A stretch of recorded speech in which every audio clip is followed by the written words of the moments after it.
Are live. Hey everybody, how's it going? Welcome to the Weird Girls Weekly Recap of all things awesome. Sorry we started a little late. We're having some crazy technical difficulties. Mics aren't working, speakers aren't working, all sorts of craziness going on. But I think we've got most of it figured out. Danny is probably going to be holding up signs off and on throughout the night because I can't understand a word she's saying. So let's see. Danny, say hi so we can all hear what you sound like. Hello, everyone. Was that audible? I hate it when I do that. That was my fault. Say hi again. Hi, everybody. It's just one of those nights. It's just one of those nights.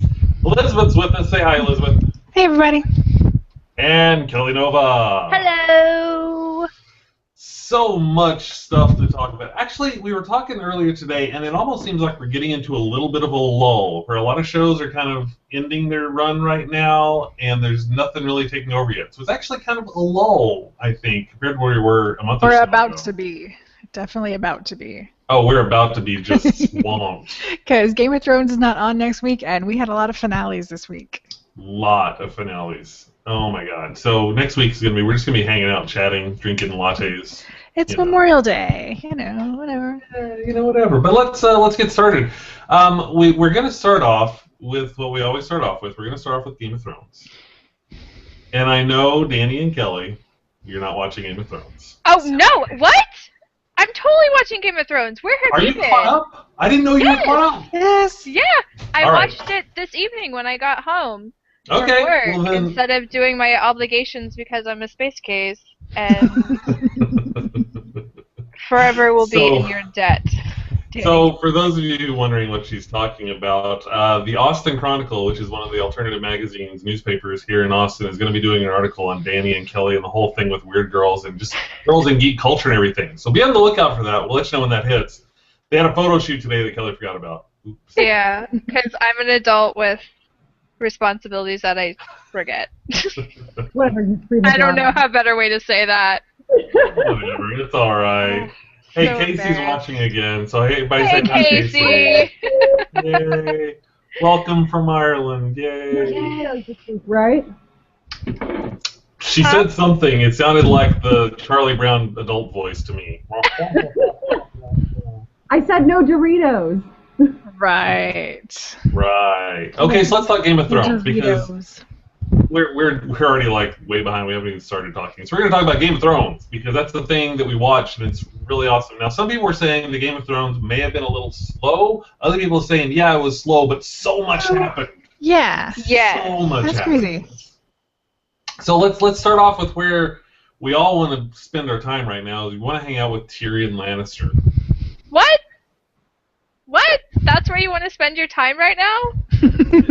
In jail. Well, theoretically, metaphorically, I want to spend my time with Tyrion Lannister. You don't want to spend your time talking about Baelish? Oh, we're going to talk about Baelish.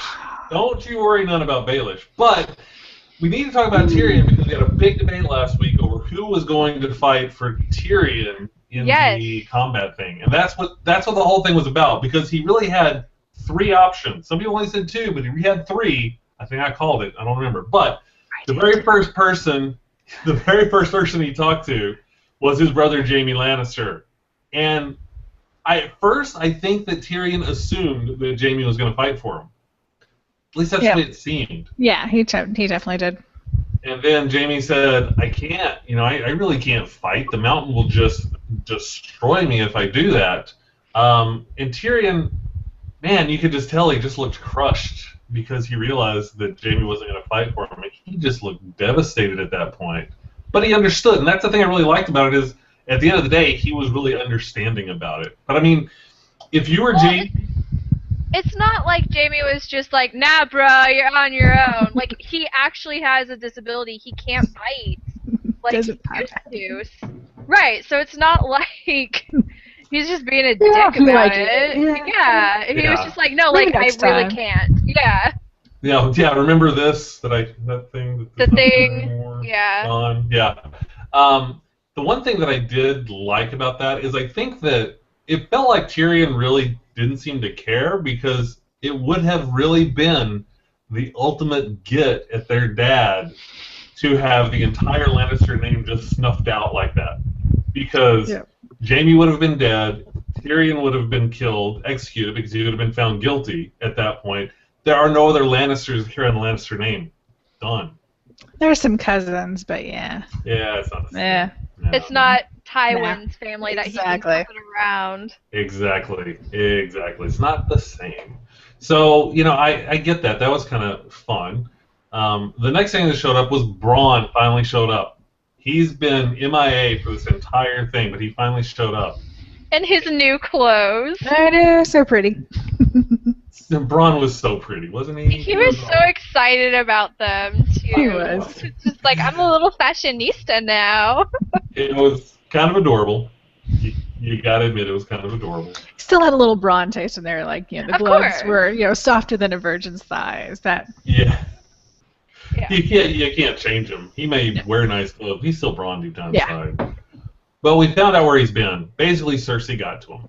Kind of figured that was what was going on.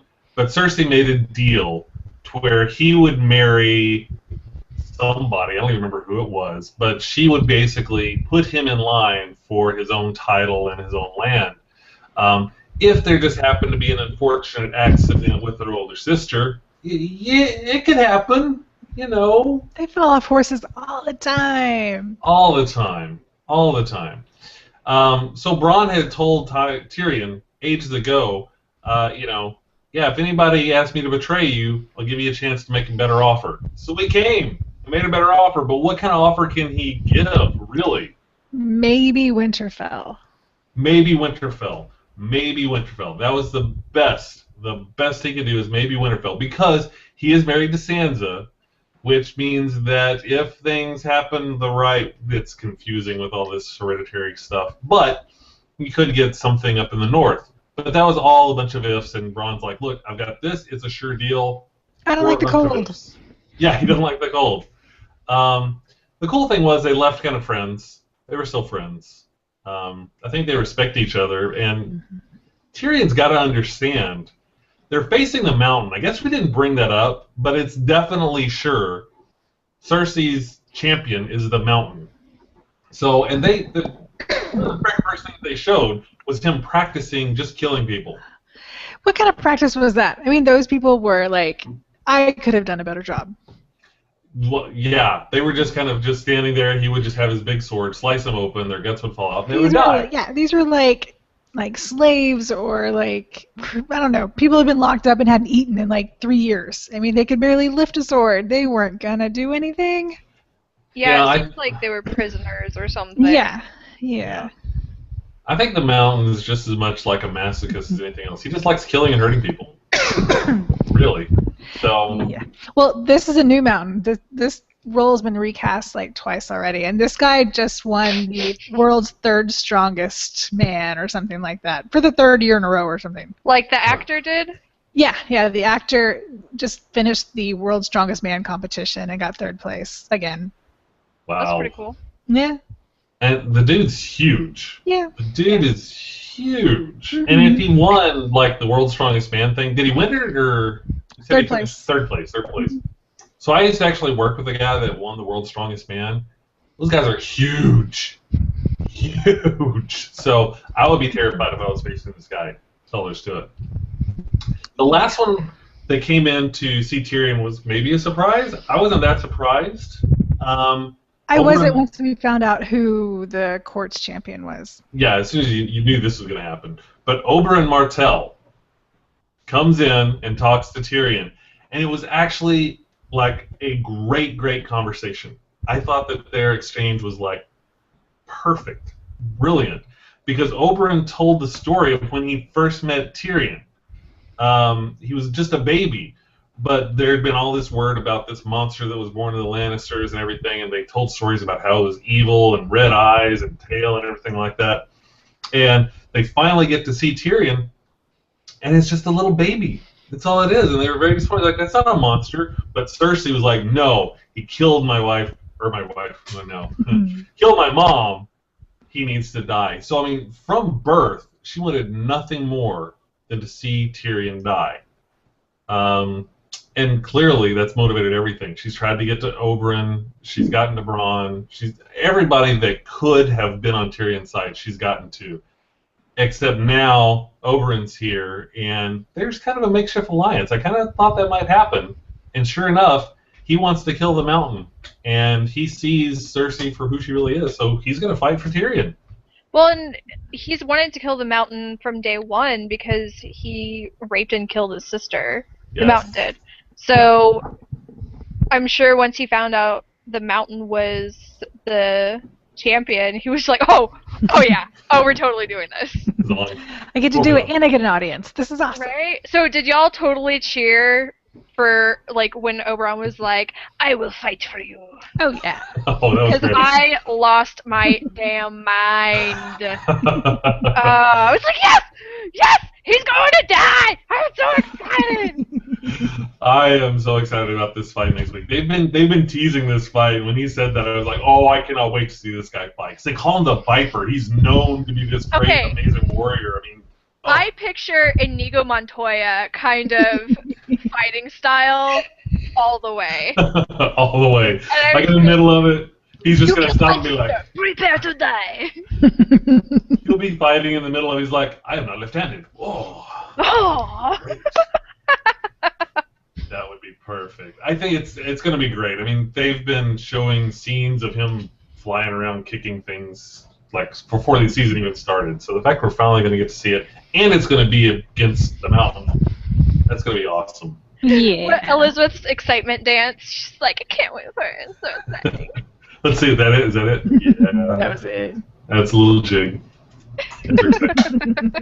Yeah. So that's Tyrion. What do you guys think? Oh, super excited. Super excited. Yes. I don't know what Cersei was thinking. Like you said, she's clearly so arrogant. She didn't realize that if Mountain was the champion, Oberyn was going to volunteer. I mean, what was she thinking? Yeah, Do you think she... Well, Oberyn's been pretty clear with Tywin and Tyrion and the men, basically, that he wants to kill the Mountain, but has Cersei been in on these conversations? Does she know? I don't see how she did not. I don't remember if it came up when she had the conversation about her, Marcella. Seems like there was some mention of his sister. I don't remember how in depth they got it, but she's got to know. I mean, it seems like the whole world knows. Yeah, the whole world knows. It's like legend. Even if he didn't say anything, she's got to know that the Mountain killed his sister. He's gonna want to kill the Mountain. She's got to know. I think. I don't know. Well, next week is going to be the trial. And 2 weeks. Oh, yeah, 2 weeks. There's no Game of Thrones. That is exactly the reaction we both had when we saw they said in 2 weeks. It was like, no! Like, I have Monday off, so exactly. How rude to not show it so I can catch up. Yes. Like, what's even the point of being off work if I can't get caught up with Game of Thrones? What's even the point? There's no point. You should just go in. Just go into work anyway. Just go in and work and then take Tuesday off? No, next Monday. Next Monday. Take next Monday off. Yeah, just trade it. That'll work, so right? Ridiculous. So ridiculous. So ridiculous. Well, let's talk about other things that happened out there. I want to save the eerie for the end because that's crazy. Let's talk about Arya and the Hound. Is that not the Arya. best? Ugh. So first off, Arya and the Hound needs to be some kind of punk metal band somewhere. I'm just gonna say. Yes. It's called Arya and the Hound. Arya and the They're Hound. adorable. Like, the actors are just so cute together. Have you seen the Tumblr posts with them? Yes. They're Oh my God, they're so cute. good. So great. And I like that she's like a fan of his. She knew him from Hot Fuzz, and she was just like, ha. It's so awesome. They're great together. Love it. They are. They're so cute. So we can start off. We start off with them. They they tripped over it. A burned down hut. It was some guy's house basically, and it had been raided. Apparently, since the whole thing happened with the Red Wedding, it's just all rules are off. People are just like doing whatever the hell they want. The Lannister people are just going in, taking what they want, doing what they want, and this guy is the unfortunate side effect of that. They find the guy that owned the hut, and he's almost dead. He's not going to recover. He's got a pretty big belly wound, if you will. There's a real interesting philosophical, that's the word, philosophical discussion about, whether he should be alive, if it's scary to be dead. Arya is becoming a cynical girl. It's really interesting. But even with that, she tells him, nothing's just nothing, it's better to be alive and all this stuff like that. It's very interesting. But the guy's not going to live. They talk to him about everything, and Arya actually admits that she's Arya Stark. And you could tell the guy was like, "Oh, you're a Stark. Okay, you're cool." Clearly, they like the Starks a little bit. But the Hound says, "Hey, you're not gonna make it through this," and he just kills him, puts him out of his misery. After he gave him some water. He gave him some water. The guy was thirsty. But I mean, the guy I think was resigned to it, and the Hound really was letting him go, because if he had left him there, it would have been a really, really painful death. He would have gotten infected. It would have been bad. It would have been really bad. So a little bit of mercy from the Hound, maybe. Mhm. He's always a very practical guy.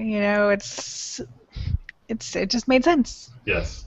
Now, unfortunately, right after that moment, somebody jumps on the Hound's back and starts biting him. Just biting him. Not even just like nibbling. No, full on zombie bite. Like, you are now infected. Yes. Zombie bite. I think that was actually his name, or his nickname was Biter. His nickname was Biter. Yeah. Yeah. Turns out, well, first off, the Hound, angry as he was in his pain, reached back, snaps the guy's neck, throws him on the ground. Turns out that this is a guy that was with the group that was getting taken up to the Night's Watch when Arya and everybody was captured by the Lannisters. There was Biter and then this other guy. I can't remember his name that was with them. But, Starts with an R. yeah, it's like Rorg, I think. Sure. Or that's the sound a dragon makes when it's annoyed. Anyway, kills the guy, and then the other guy is standing there, and they're like, "What are you doing?" That's when they learn that the Lannisters have put a bounty onto the Hound for a bunch of money. And the Hound's kind of mad about that. But it's interesting because Arya remembers the guy. And this was, I think, one of the coolest moments out there. Because he remembers the guy, and she tells the Hound, he's like, "He was with us when the Lannisters captured us." The Hound said, "Is this guy on your list?" Because Arya has that list of names she says every night of the people she's going to kill. And she tells him, "He can't be." "Why not?" "I don't know his name." She looks him dead in the eye and says, "What's your name?" And he should have known right then, "I shouldn't tell you my name." Because he told her name, Rorg, or whatever it is, and almost immediately she says, "Thank you," stabs him through the heart. Like, without batting an eye. Such a badass. She was just like, "What then?" Oh, it was great. I mean, that has got to be one of the most badass lines. I mean, that's better than anything from Die Hard. "What's your name?" "Thank you." Just boom. Oh my God, it was great. Actually, it was the Hound that helped her, because the Hound is actually the one that asked what his name was. Oh, you're right. The Hound asked what his name was, and she said thank you, and then Yeah. that was just so freaking good. So, and it was interesting too, because right before that happened, when the Hound had killed the guy, he stabbed him in the heart, and he made sure to tell Arya, he says, "That's the heart. That's where you get him," and everything. And sure enough, the very next person she sees, right in the heart. Oh, those two together are kind of awesome. Unfortunately, later on, we see that bite's not looking too good. I'm guessing it's going to get infected, but the Hound's trying to clean it off himself, and Arya tells him it's not going to work. You need to burn off that dead part, or it's going to get infected, and worse, Hound will not have anything to do with it, because if you didn't know, the Hound is terrified of fire. I wonder why. Oh, no kidding. Well, his face is all burnt up, so something bad with fire happened. But now we've finally found out why. Well, they said the story once, in the first season. I think it was during the jousting thing. We knew his brother did it to him, but we weren't told why. Right. We were just told the Mountain did that to the Hound. Yep. And you know what it was about?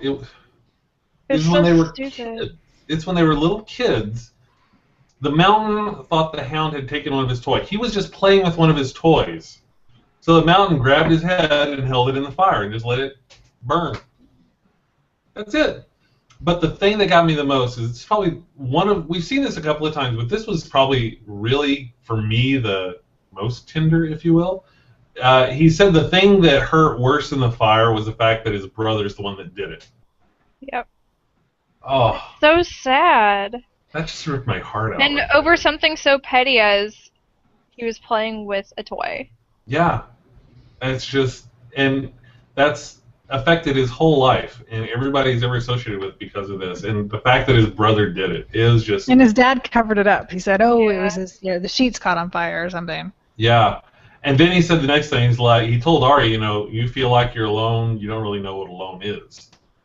And, Ari at that point, she just said, all right, well, at least let me clean it out and help you. So she went over, she cleaned his wound a little bit, and she started trying to sew it up. I mean, these two, in spite of everything, I know the Hound is still on her list, technically. I really think that she kind of cares about him now. Am I crazy in that? I think she does. Yeah. It was bound to happen. Bound to happen. Yeah. We've seen this kind of blossoming over time, and I think they're both beginning to like each other and care about one another. Yeah. And I think the Hound at heart is kind of a softie. Yeah. I don't know. Am I crazy? It's easier for him not to be. Yeah. And I think that's really... Because, I mean, he's taken such good care of her, and I don't know. He's really treated her reluctantly like his own. He's really watched out for her. He's fed her. He's made sure she's had somewhere safe to be. I think he's a nice guy deep down. He's just been treated poorly. I agree. I think he's had a rough time. And I feel for the guy. I really hope that wound doesn't get infected and something happens to him now, because I kind of want to see something good happen to him. Now I know that anytime I want something good happen to somebody, they die. They die. So my guess. So thanks for jinxing it. Sorry, my bad, guys. To the entire fandom of Game of Thrones, I apologize for making the Hound die. My bad. Well, I don't know, but I you should really start your open letter now, dear Game of Thrones fandom. Sorry for making. My sincere apologies for your loss. Let's think where else we need to go. We can also talk about some other Starks, because there's some other Starks out there before we hit the Eyrie. Let's talk about Jon Snow. No one listens to Jon Snow. It's ridiculous, and it's all just some petty little power play by the guy that's running the Night's Watch now. Like, interim. He's not even, like, isn't there supposed to be some sort of vote? Isn't that why he sent Jon Snow off? Because he knew the men liked him better, and he would win the vote. Yep. The new kind of temporary Lord Commander doesn't want Jon Snow to get any more popular with everybody. So he sent him off to die. It didn't work. Hey, he's alive and he's back. Yay. Basically, and he didn't give him a break. I mean, they came back from killing Craster's men. They come back. He's got his direwolf back, which is awesome. And before he can even get through the gate and make himself comfortable, the guy says, "We're not going to have that dog around here. Go lock it up." Oh, just... Or he'll be in the stew tonight. Yeah, or he'll be... Oh, I swear. And every time he says something, you can tell that it's just Jon Snow is this much closer to just slicing his head off. Just this much. Which, again, almost happened because later on they were having the report of what had happened up there, and Jon Snow told them how many people they got. There's 100,000 men marching towards the wall, and they've got a couple of hundred in Castle Black to hold them off. So he says, we need to seal the tunnel, because the giants will rip that tunnel apart, and we won't be able to hold back anybody that comes through this thing. Well, heaven forbid Jon Snow have a good idea. Heaven forbid. You know nothing, Jon Snow. You know nothing. Basically, they shot him down, and then even when he made the perfect rational reason for this to happen, the guy pulled rank and he said, "Well, wait a minute. You're just a steward. Who's responsible for the wall? This guy? Let me ask this guy. What do you think, this guy?" And sure enough, the guy was reluctant. He did think about it, but then he said he didn't agree with closing off the tunnel. I think he did. I just don't think he wanted to go against that head guy. Yeah, I think you're right. I don't know. What do you think, Kelly? Did he want to close the tunnel, or was he I don't know. What do you think? Honestly, that part was really boring for me, so I wasn't paying that much attention. The whole scene, I just kept thinking, that was a really bad CGI wolf, and I'm really mad about it. So, I have nothing to contribute for this part of the discussion. All right, it's a very short part of the discussion, so that's probably okay. I don't even know what happened, and to be honest, I kind of don't care. That whole storyline is just so boring for me. There right wasn't now. much there, yeah. I'm just like, I don't understand why Jon Snow's fighting people. Like, he fought people the last time, and now he's fighting people. Why does he keep fighting people? And it's probably because I don't pay attention. I was about to say, yeah, he's got pretty good reasons every time, so Yeah. I'm just saying. I do agree with you though. The direwolf thing. It was awful, right? Of Like, all, and that's how you're gonna open this scene. I was just like, wow. And he's like, blah blah blah. It cuts back to the wolf. I was like, that's even worse than the first shot. And then it like starts walking, and I was like, what's happening? So, it's a. those thing. are my thoughts on that scene. I think they spent so much money on the dragons that they just ran out for the wolves. So Probably. There weren't even any dragons in this episode. they've got to space them out over the season. The whole budget is blown on the maybe 5 minutes we spend looking at dragons. Maybe 5 minutes. Maybe 5 minutes. Maybe. Speaking of dragons, that's a great transition. You want to talk about Daenerys? Oh, Daenerys! Oh, Lady. Daenerys. You are such a queen. She is just playing with that boy. Totally. Serious. Totally. Like, okay, so what, Dario? He's like in her room and she's like, how dare you come in here into my private quarters without my permission? And he's like, but I brought you flowers. And I was like, girl, you know you want him to be in your room.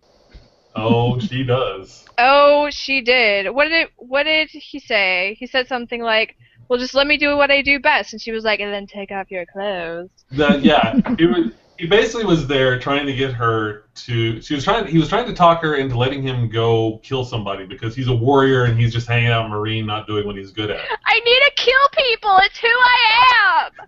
That's pretty much what he said. He said, I'm good at two things, like women and killing people. So, you know, she eventually like, said, okay. all right, take off your clothes. And this is accurate. She's drinking out of a latte cup. Take off your clothes. Well, and like, she had no shame. She was just full on checking out his dick, basically. Oh, just yeah. Like, full on. I was like, okay, you're going to burn a hole. Seriously. You need to calm down. But I really appreciated that for once the scene is on the objectification on the male Oh, yeah. rather than the female this time. So This it's show nice is- that we're equal opportunity here. Yes. But Now, I was like, granted, Daenerys. the girl was like, you now. And, oh. And then when he leaves, and he's like, she's in a good mood now. I I know. was just like, what? Oh, my God. He's only like half dressed, like everything is still half buttoned, and yeah. That was so perfect. Jorah caught him on the walk of shame. It's not really a walk of shame, though. I'm No, saying. it's not. If you're Dario Naharis and you're leaving Daenerys' He's bedroom like, in the morning, yeah. no. He You're like, purposely did not fully clothe himself because Daenerys was fully clothed. oh, and he was yeah. like, nah, we're gonna walk out. You know in his halfway. head, he's like, I want somebody to see me getting dressed. Who's going to see me getting dressed? Come on. You know that's what was going through He's his head. slowly walking like, oh, I dropped something. Oh, whoops. I'll take longer in the hallway. Rats. My shirt fell off again. I don't know. Anyway. You know how I ship Jorgen and Daenerys. I Yeah. always have. I probably always will. So I was like, look at this poor little heart breaking. I know that was sad. Jorah saw him coming out and was like, oh. Right? Am I just like blind by my ship, just thinking that he was upset about that, or No, was he upset he was about upset. that? He was upset about it. Yeah, but I mean, I think he also knows that there's not a chance in hell with him and Daenerys. Yeah. And I mean that it's okay. You can have that fall in love, unrequited love. That's okay. And I think he feels that, but it's not going to change the fact that I think that he also has a like familial love. I think he looks at her like a daughter as well, which is kind of creepy. But you know what I'm saying?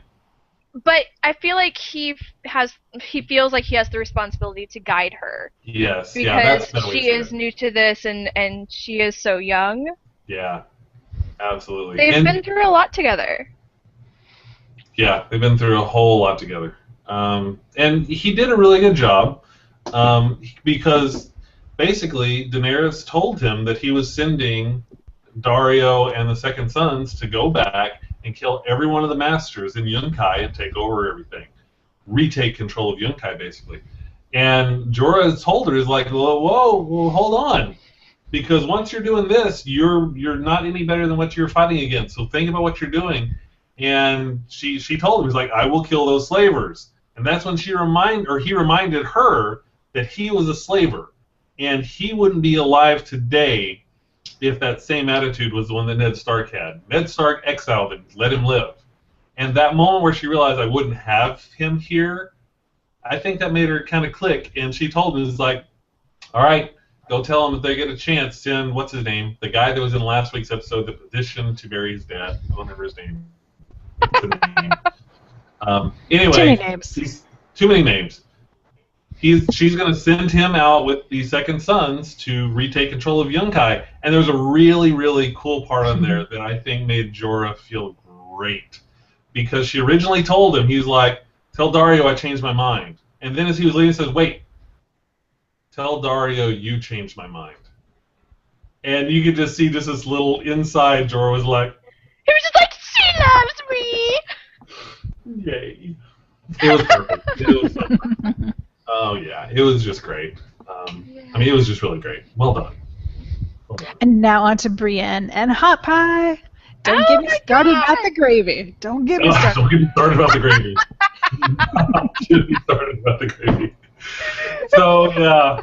This was awesome. There was so much, like, nice moments in this show. It wasn't even funny. There's so many nice, like, personal moments. And this was one of them. Because Brienne was sitting down, eating with Podrick, and who was the guy that cooked their meal? Hot Pie. Hot Pie, Lamy. It was awesome. Hot Pie was one of Arya's friends when she was originally captured by the Lannisters. And yeah, Nathan, the guy's name wasn't Hot Pie. It was Biter that bit him, and I don't remember the other guy's name that he stabbed, but Hot Pie was the guy that was at the tavern with Brienne and Podrick. And it was really hysterical because he brought over some food, and Brienne just casually said, like, really good kidney pie. He's like, oh, you like my pie? Sits down and just starts talking about how hard it is to get kidneys and stuff like that. And it was kind of hysterical. And he wouldn't stop talking. And I think that Brienne finally did this really just to try to shut him up. Because she just said, tall redheaded girl named Sansa Stark. You seen her? He's like, Stark? No, I'm going to go over here now. And he took off. I really think that she just did it because she was frustrated with him and he wouldn't shut up. The next morning, her and Podrick are outside getting ready to leave, and Podrick's like, you know, Brienne, I'm just going to say this. There's a lot of people out hunting. Maybe you shouldn't say that we're looking for the Starks because a lot of people don't, they don't like the Starks, and that'd be bad. And right at that moment, Hot Pie comes out, and he's carrying something. He's like, oh, excuse me. So I don't know this Sansa Stark, but I do know Arya Stark. He's like, what? Yeah, Brienne was like, woo! Isn't she dead? And he's like, well, she wasn't when I saw her not that long ago. So that was an interesting thing. And the thing that made me really happy after he told her this stuff, and he said, they were taking her to the Eyrie to give her to her aunt and everything, but he gave them a direwolf pie. And when she first left them, he had made her a direwolf pie that was kind of like misshapen cake. Yes, cake. It was kind of misshapen. You could tell it was a wolf, but it was not the prettiest wolf. I was like, oh, you tried. You tried. Yeah. This one looked great. It was like you could tell that he's been working, and he made this awesome direwolf cake, and he said, "Can you give this to her? It's better than the last one," kind of thing. And I was like, "Oh, that's so adorable." Oh. And I like that moment. It was great. Yeah. Just warmed your little heart there. It did. How I'm can such you not like a softie. kid called Hot Pie? You have to like a kid called Hot Pie. Exactly. Yeah, it was interesting, and it was great because when Hot Pie left after that, Brienne looked at Podrick and he was like, "Worked out okay.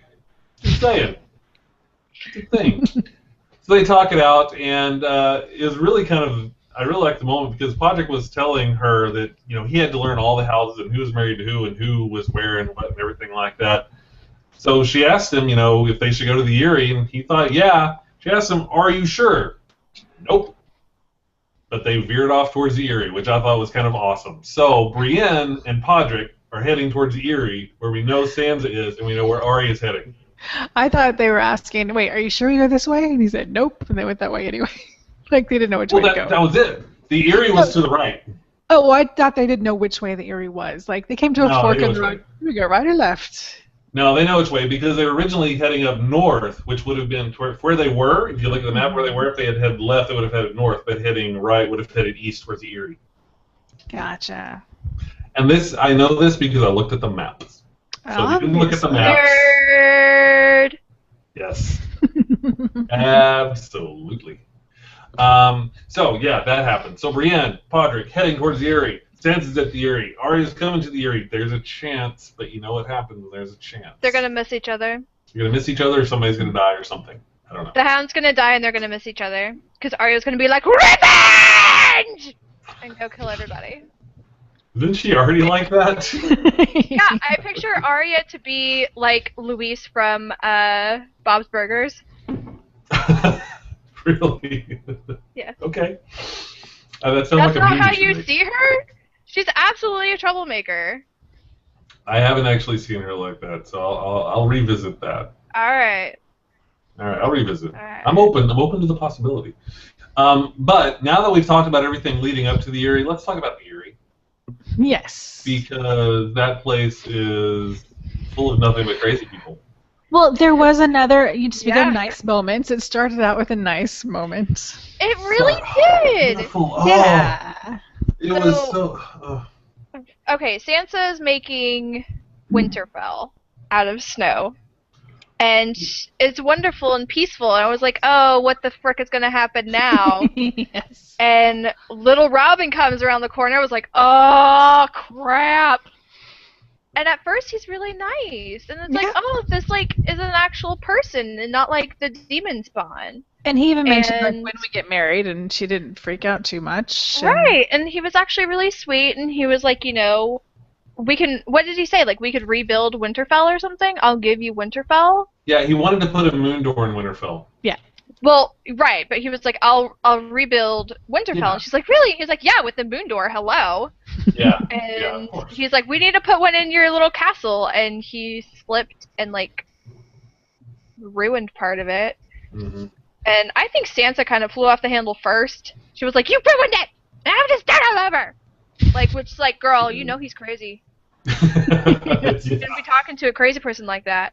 Yeah, she definitely went off a little too much on that, I think. I would agree with you on that. Yeah. But that moment, before she even started building it, where she just went outside and there was the snow, and, I mean, she hasn't seen snow since she left Winterfell. And there was snow, and just that moment where she just stood there and just looked at everything covered in snow, that was just, Yeah. so perfect. Yeah. And then it got weirder. Yeah. Because Yeah.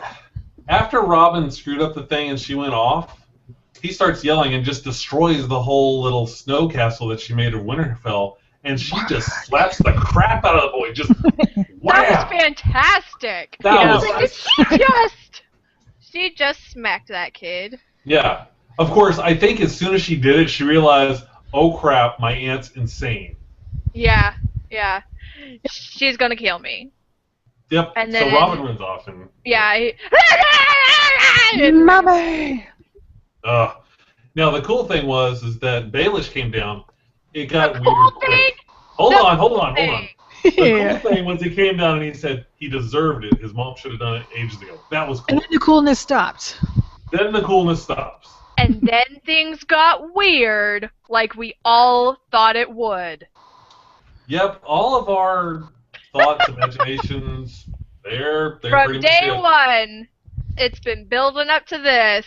Yep. Baelish basically says, hey, I loved your mom in a different world. You could have been my daughter. But, you're more beautiful than she ever was. And then he's like, "Blah." Yep. He kisses Sansa. What? Okay, so my reaction to this, he comes up and he's like, I always loved your mother. You're more beautiful than her. I was like, no. And then like he starts going and I was like, no. And he's like doing the and I was like, no.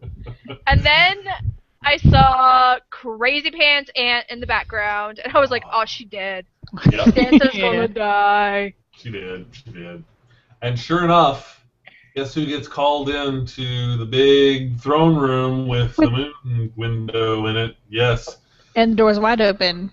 Door's wide open. Lissa's just staring out the door, and she asks Sansa to come in. And Sansa's like, you called for me? And obviously, you can tell Sansa's like, oh, crap. Which I was like, Sansa, you know you have to stay more than an arm's length away. I know. Woman. Yeah. I can hear you from here. That would have been. I'm good. I Right? Yeah. Right? So she tells Sansa to walk. Sansa like goes up next to her, and Lissa starts talking about, you know what happens to a body when it falls down there? It just blows up like an angel. And Sansa's just like, really? Okay, that's You don't say. interesting stuff. Look at the time. The sun. I don't know. And basically, Lissa goes crazy, and she was like, I saw you! And just going crazy. And she's like, everyone who's ever gotten between me and Peter is dead. My husband's John Aaron, everybody is dead. And she starts trying to throw Sansa down into the moon tower when you hear Peter Baelish's voice in the background, stop! So Lissa stops and says, please just let her go. I'll send her away. Just stop what you're doing. With this, like, creepy, everything is going to be okay pedophile voice. Yes. If I'm Sansa, I'm freaking out right now. I'm like, crap, it's not going to be okay either way right now. Right. Going down the moon tower, Right, or I'm stuck with Baelish. Awesome. Good times. Good times in the Eyrie. Lissa does let Sansa go, and Baelish comes up to her, and, there's this tender moment, and he says, looks her straight in the eyes, and she's like, there's only one person in the world I've ever loved. And Lissa starts smiling, she's like, yay! And he says, your sister. Yeah, fool. So Lissa, everyone knows that. Not her, she's crazy, though. Lissa's crazy. She thinks that, so this is the first she's ever heard it. Straight from him, and her face drops, and he throws her out the moon window. Just... Yeah, not even a second thought. And my big complaint there, that was at 8:53. We still had 7 minutes left. No, they ended it. There were 7 minutes left. We were both screaming about that when that was over. We're like, it's only 7:53. We need 7 more minutes of Game of Thrones. Give it to us. It was such a good episode, though. It was. It was a good episode. Yeah. There's so much setup right now, and that's one thing. This episode did so much setup for the last 3 episodes. First of all, there's only 3 episodes left? What? No. We just got started. How are there only 3 episodes left? So there's only 3 episodes left, and this set up everything from the trial of Tyrion Lannister, the battle between the Mountain and Oberyn. You've got the attack on the wall by the Wildings and Jon Snow maybe having a little conflict going on there. You got Arya and the Hound becoming friends heading to the Eyrie. You've got Sansa stuck in the Eyrie with Peter Baelish. Yeah. Maybe. Just not good. You've got Brienne and Pod, and Caleb agrees. He really wants to see Brienne and Pod meet Baelish. I would love to see Brienne go over there and meet Baelish, because I would love to see Brienne cut Baelish's head off. That would be fantastic. Because you know that if she sees Baelish, she's going to be like, dude, you're a creeper. Oh, yeah. And, yeah. And if he messes with Sansa and she knows it, oh, he's dead. He's totally dead. I don't care. I don't care how many little mockingbird people you got out there working for you or anything. You're dead. You're dead. Yeah. Brienne ain't going to mess with you anymore. No. And now, one thing I have a question because, and I don't know if anybody knows this. If anybody watching or anything knows this, let me know. I think that, like, if you do a trial by combat and your champion wins, you're just innocent. Nothing happens to the accuser, right? Right, because it's up to the gods. It's the gods who decide who wins that combat. And so if the gods think you're innocent, then they're going to have your champion win. Okay, all right. So nothing happens to Cersei. There was a little part of me that was like, man, I want something to happen to Cersei. Yeah. No, not going to happen. It's because we don't like her. No, you're right. She's going to live on forever. It's like Prince Humperdinck. Humperdinck! It's another Princess Bride.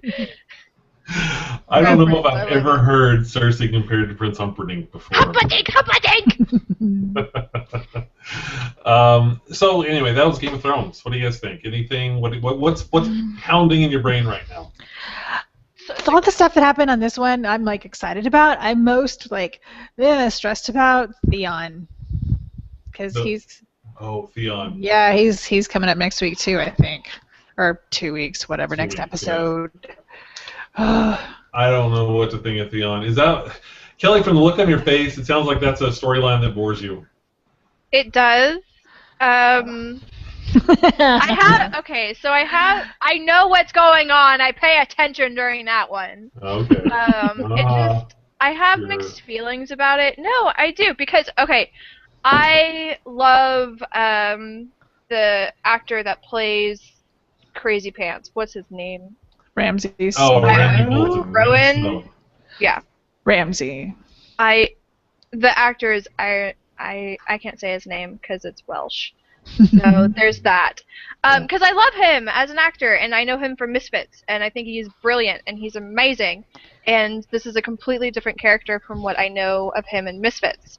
And he plays the bad guy very well. So I do pay attention because I love his performance. But I'm really bored of where this is going. And I feel like Theon... I don't know. I'm just conflicted because I understand how, on one hand, Stockholm Syndrome could have taken place. He's been brainwashed and completely abused, and he's terrified to leave. Mm-hmm. But at the same time, I would have hoped that seeing his sister would have kind of snapped him out of all of it. And it's frustrating beyond anything that he just crawled back into the cage last episode and was just like, nah, I'm staying here. Yeah, that's super frustrating.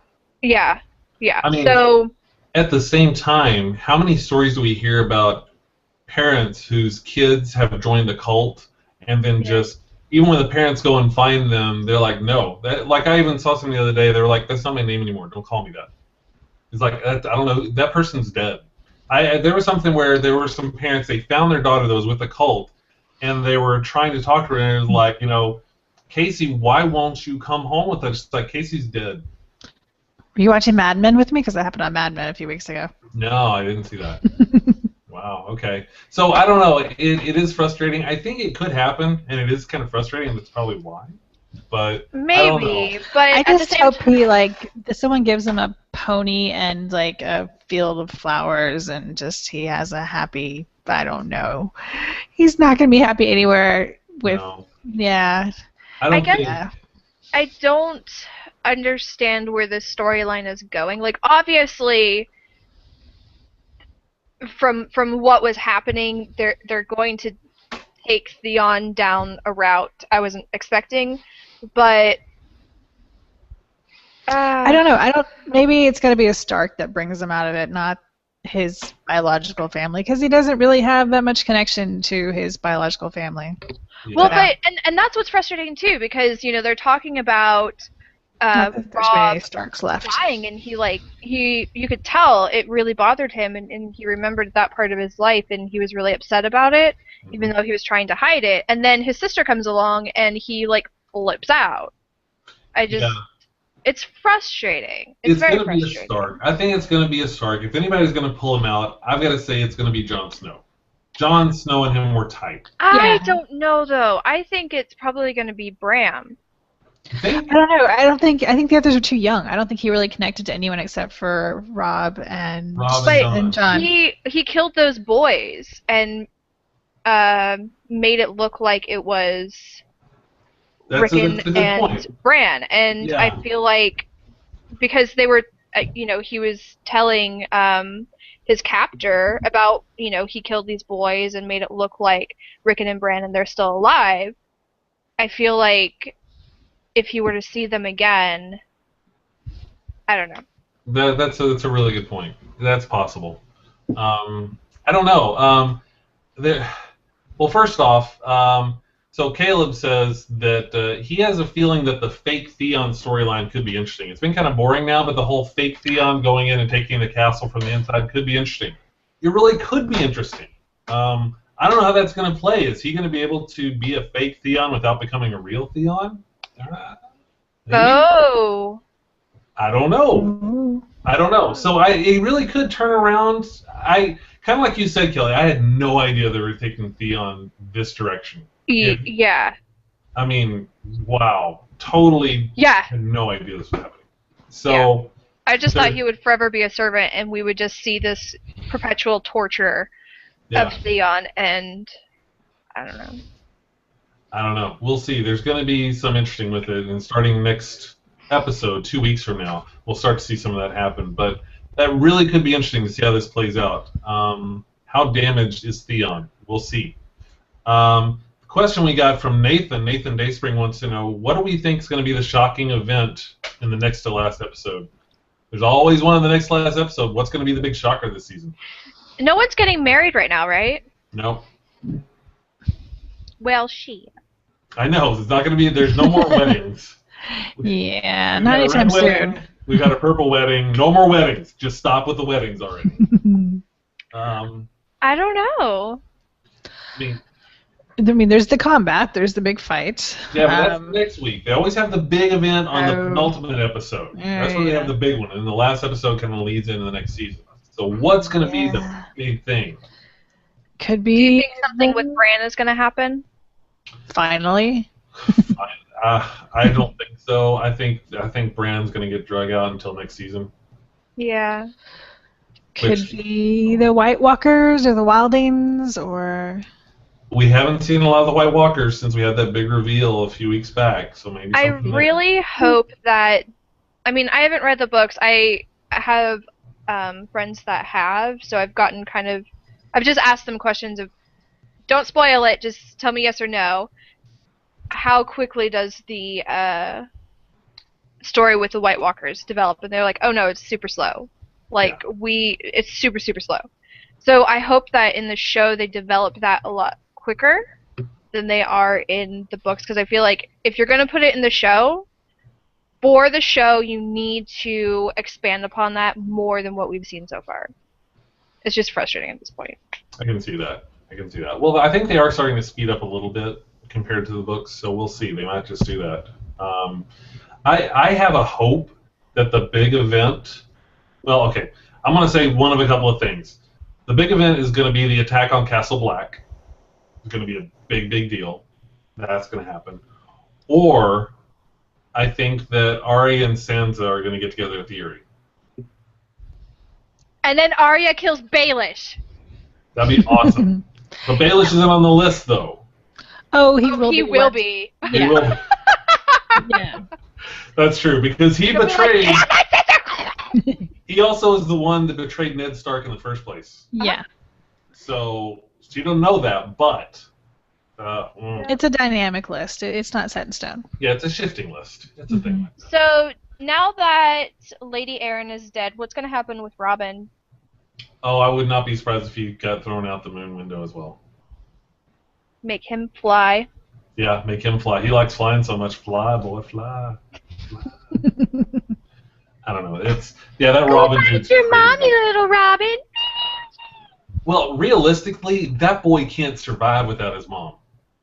Right? I mean, he literally can't survive without his mom. So He's still, like, breastfeeding, isn't he? yeah. This little 10, 12, 15-year-old kid breastfeeding.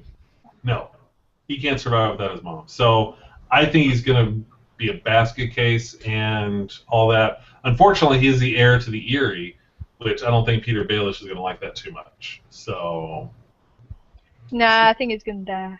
I think he's going to die. He's going to die. Everyone's gonna die. Everybody's going to die. Now, do you think that Oberyn will win in the fight with the Mountain? Yes. Yes. Everybody thinks that? Yes. Okay. I think that as well, but it feels like something Game of Thrones would do to have the Mountain win. Spurs won. Go Spurs. Yeah, she's watching basketball. Caleb says he thinks that something could happen with Dany in the last episode, some big event with Daenerys, which is possible because She's if you remember the pregnant. Small Council. Oh God, no. I thought she couldn't be. I thought, yeah. Yeah, you're right. There was something about. Hey, things still happen. They don't have modern medicine. After she gave birth to the demon dragon baby thing, and it was a regular baby. It was a regular baby, but I think she's gonna have a dragon baby. Well, whatever it was, she couldn't have any babies anymore. But right. They don't know that. The Small Council did say they were going to send some people to disrupt Daenerys, so it's very possible that something could be happening. Oh, that's true. Man, So- I forgot about that. Oh, and there's the Stannis and Melisandre. yeah. That was there Forgot for about like that. 30 seconds. Yeah, they're Yes. about to. And for some reason, Melisandre really wants the little girl, I forgot her name, on the boat. Shuri. Yes, Yeah. she really wants the daughter Shuri on the boat.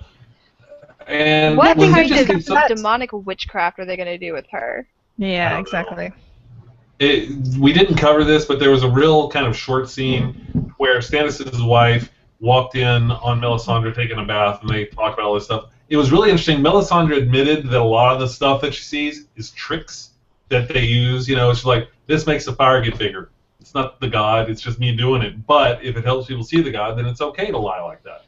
She's a sketchy girl. She's sketchy. Yeah. But they are going on a journey, and they were talking about whether Shuri should come, and Melisandre wants Shuri to come because the Lord of Light needs her. So I hope nothing happens to this kid. I like this little kid. So I hope nothing happens to her. And is it just me, or is Stannis' wife got the hots for Melisandre? I thought something was going to happen there. Yeah. Really? I thought those. Oh yeah, I thought those two were going all over each other. Yeah, I totally thought they were onto each other. You didn't see it?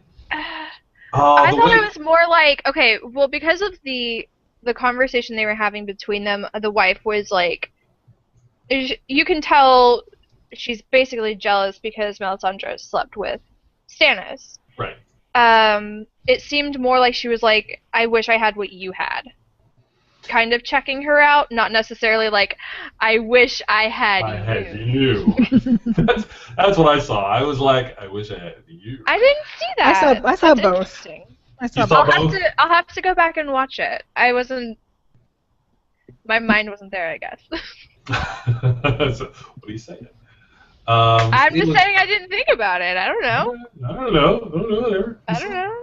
I just didn't see it. I'll Okay. go watch it and see. Go watch it. Such a thing. Okay. Okay. Okay. Okay. Go back about it. Okay. Yeah. So. Okay. Something could be happening with the Stannis thing too, because they've got to plan something, and it's 2 episodes away, so something big could happen with the Stannis crew. Yeah. Well, and okay. From what I understood from the last episode, the Iron Bank is backing Stannis now, right? Yes. Yes. That's what I thought. So Stannis is going to be able to hire a bunch of mercenaries to try again to take King's Landing. We'll see how that goes. I don't know. We'll see. We'll see. All right. We'll see. We'll see. We'll see. So much to see. Okay, so that's Game of Thrones. We talked a lot about it. Anything else we missed? No, I think we should skip to something Danny knows about. Yeah, because she's Danny's about just to fall asleep over there. Wake up, Danny. He and I are tweeting back and forth about our own Game of Thrones because you said Danny and you said Casey, so we're just talking about all the things that happened to us. Oh, that's hilarious. She That's just awesome. congratulated me on my love you guys. I'm excited about it. Awesome. I need to look that up on Twitter. Well, let's talk about something that you're watching. I know. Okay, we're gonna skip around and not. Danny, I know that you really want to talk about Arrow. So let's jump into Arrow and talk about Arrow. A huge understatement, and I even made little signs in case you didn't. Was that what you were doing while we were talking about Game of Thrones? That's what I was doing while you were talking. Oh my God, that's awesome! I love that. That's the best thing in the world. Yeah, sorry guys. Danny's mic's a little weird for some reason tonight, so hopefully you can hear. But if not, she made signs. I made signs. I hope it's not one of those mirror things. Can you read that? Can you read it? Yes. Totally read that. Because that's more or less how I felt about this. She did. Felicity totally saved the day. Finale.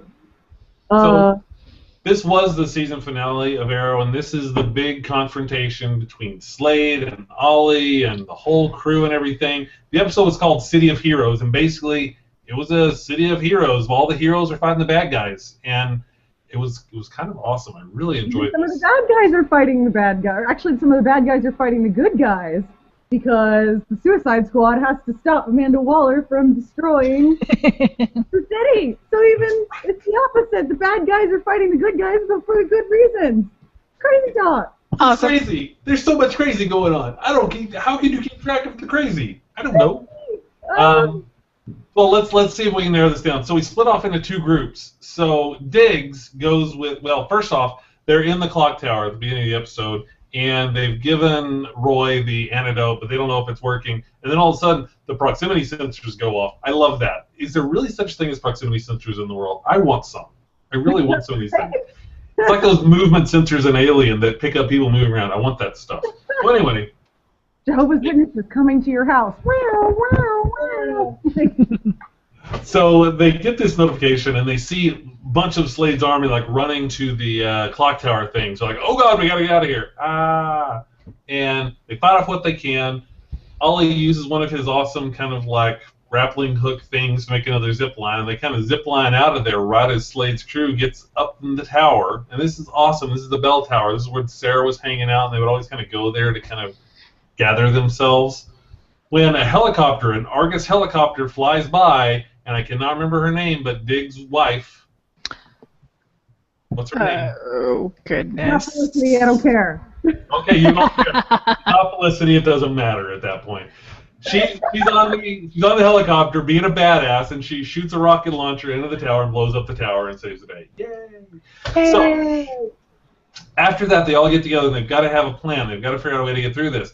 So the drone is coming to basically nuke Sterling City and just kill everybody. They've got to try to stop the drone, but they've also got to stop Slade's people, because Slade's people are trying to get out of town and say, no, the drone's coming. So there's all this stuff going on.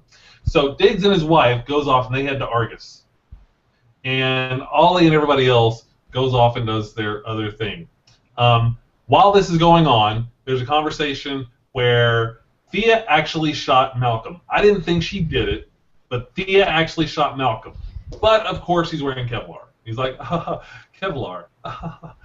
Whatever. I'm Barrowman. You can't hit me with bullets. Whatever. Really? He was so proud of her for shooting him because he's like, Tommy had the chance and he never shot me. You're my child because you shot me. This guy is so crazy. He's just crazy. I love that they've taken that angle with him too, because in so many Green Arrow stories, his character is like just very Merlin is just like sort of more methodical, and I don't know. I love that he's just like off the rocker nuts. Yeah, he is just he's crazy, and I like it. I think it's good. And John Barrowman, if anybody can play someone who is just crazy, it's John Barrowman. because that guy just chews up a scene. He is just, he's just intense. He was always intense. It's just crazy. John Barrowman's crazy. Anyway, Thea basically tells him, I never want to see you again, and storms off. But Merlin says, I'll always be there for you. Okay, cool, whatever. In the other side of the world, there's other stuff going on. So Laurel, I don't remember when this happened, Laurel basically gets captured by Slade's men because Slade has said he's going to kill everyone he loves, and he knows that Oliver loves Laurel. And, okay, that's great, whatever. The crew gets together, and they do their thing. They finally track them down. Oh, I forgot about Sarah. God, I really should have got my timelines in here better. Sarah's back. Yay, Sarah's back. But she brought the League of Assassins with her. Who?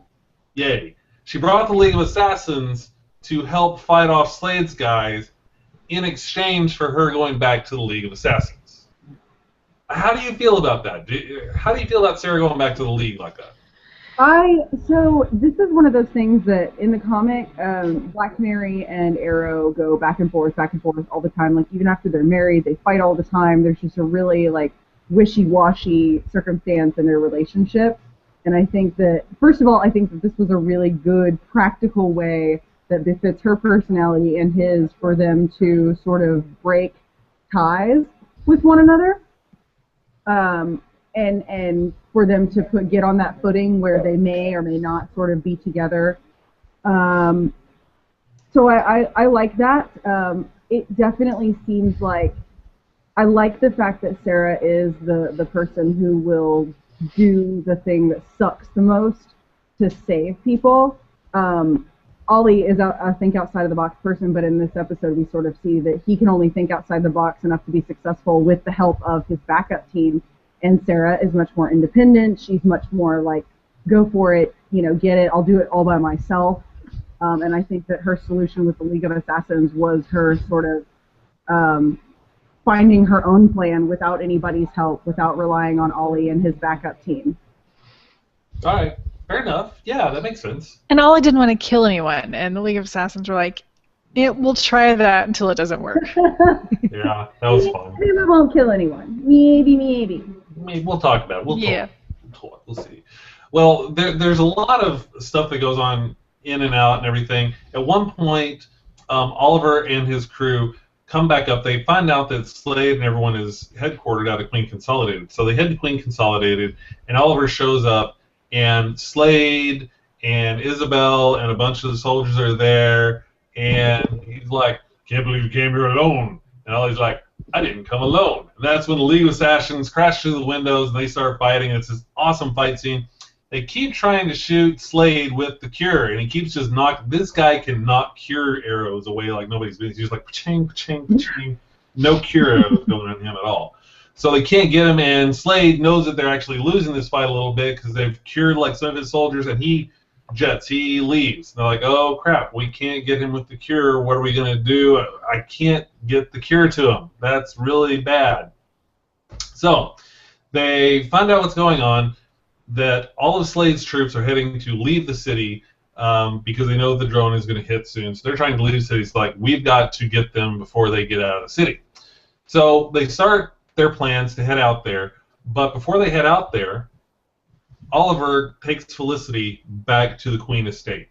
And the moment that Olicity shippers have been waiting for 2 years happened at that moment when in the darkened estate, Oliver had Felicity, and she was like, why am I here? I'm going to be with you fighting. And he says, Slade took Laurel because he wants to kill the person that I love the most. He's like, I know. And he's like, you don't understand. He got the wrong girl. And you could, the Olicity shippers across the world, just like their heads blew up. It's just like, you could hear them go, it was just popping everywhere. And Felicity had this moment where she's like, oh. And he says, do you understand? And she's like, yeah, I get it. Well, they go off and they do their thing. Oliver leaves Felicity there, and they go and they fight Slade's group and everything, but Slade's not in the group. They stop everybody from getting out. Slade's not in the group, and he gets a call from Slade. He's like, "I've got who you love," and Oliver's like, "No, you don't." He's like, "Oh, Felicity, I got her. Yeah." He's like, "Oh, okay, you got the one that I love." So Oliver does show up, and sure enough, he's got Laurel, and then he brings out Felicity, and he puts down Felicity in front, and he's like about to kill her and everything.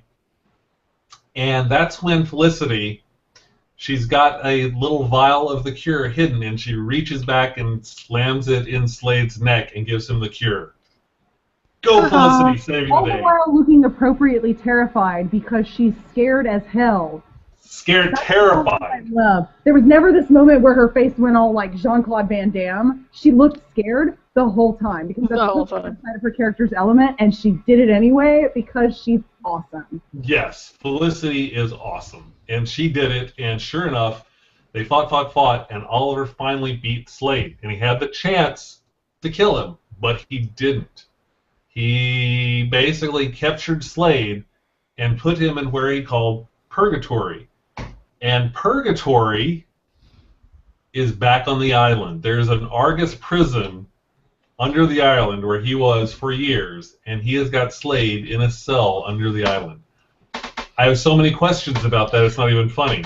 Because it was Argus that was like, running the island, and So many questions. So, This really adds so much depth to Ollie's relationship with Diggle, with Amanda Waller. I mean, it opens up a lot of doors for an entire. I mean, that's probably going to be the focus of the third season. Oh yeah, this season has so many things open, and once Oliver put Slade in there and then left and went out, and Diggs and Felicity are out on the beach on the island. They're walking down, after all this happened, and Diggs says, "I need to give you guys a minute." So Felicity and Oliver stand on the beach, and she's like, "So I guess we should talk about that thing." And they do talk about it. Heartbreaking. What happened was that... Yes. Hold on, in case you didn't see that. Yeah. Dumb. He was kind of smart, in all fairness, but let me tell everybody what happened here. It turns out, when Oliver and everyone was moving out, he found some of the cameras that Slade had planted around their house. So he knew that Slade was watching the house. So when he brought Felicity to the house and told her that he loved her, he was really expecting Slade and his people to see that off of their cameras and realize that Felicity was the one he loved, and he had slipped her a vial of the cure. So when he said, "Do you understand?" he was saying, "I'm doing this so you can get close to Slade." And Felicity was like, "So that thing," he said, "that was just that was just something he said, right?" And it was just, it was heartbreaking. It was just heartbreaking. Hold on. You should be so lucky, Oliver McQueen. You should be so lucky. So let's talk about it. How do you feel about that, Danny? You really have to ask? I don't ship it because I think that with all the lying, like Ollie has set himself up for a lifestyle that is going to be based on lies and manipulation, and I think he is also dumb as hell, and will always pick women that and this is Oliver McQueen in the comics too. He will always pick women or fall for women that there is some sort of obstructing thing that keeps them from being happy together. There will always be a problem. So I really, on the one hand, like when it first happened and he was like, "No, I care," you took the wrong woman. I was like, "Oh no, Ollie, no, you didn't," because I thought I fell for it. I was like, seriously, if they put those two together, I'm going to be so upset because I don't ship it at all. And we've had this conversation. And then when Slade already has her, I was like, oh, she told Ollie to think outside of the box, so he did. So that's why she's there, and she's going to stab him with the cure. And then she stabbed him with the cure, and I was like, I'm right, because that's my I'm right dance that I do when I watch TV shows. But then it got to the end, and on the one hand, like, it was really sad to see Felicity that upset, And it was gratifying for me to like leave the episode and them not be together because I don't want them to be together because I think she's too good for him. But at the same time, I was like, if anything, she should be like, Ollie, no. If anything, she should shut him down. I was really offended. Well, she still cares about him, though. I mean, she's not going to just... He's still a good guy and she still cares about him, so she's not going to just shut him down like that. But I just feel bad that she just...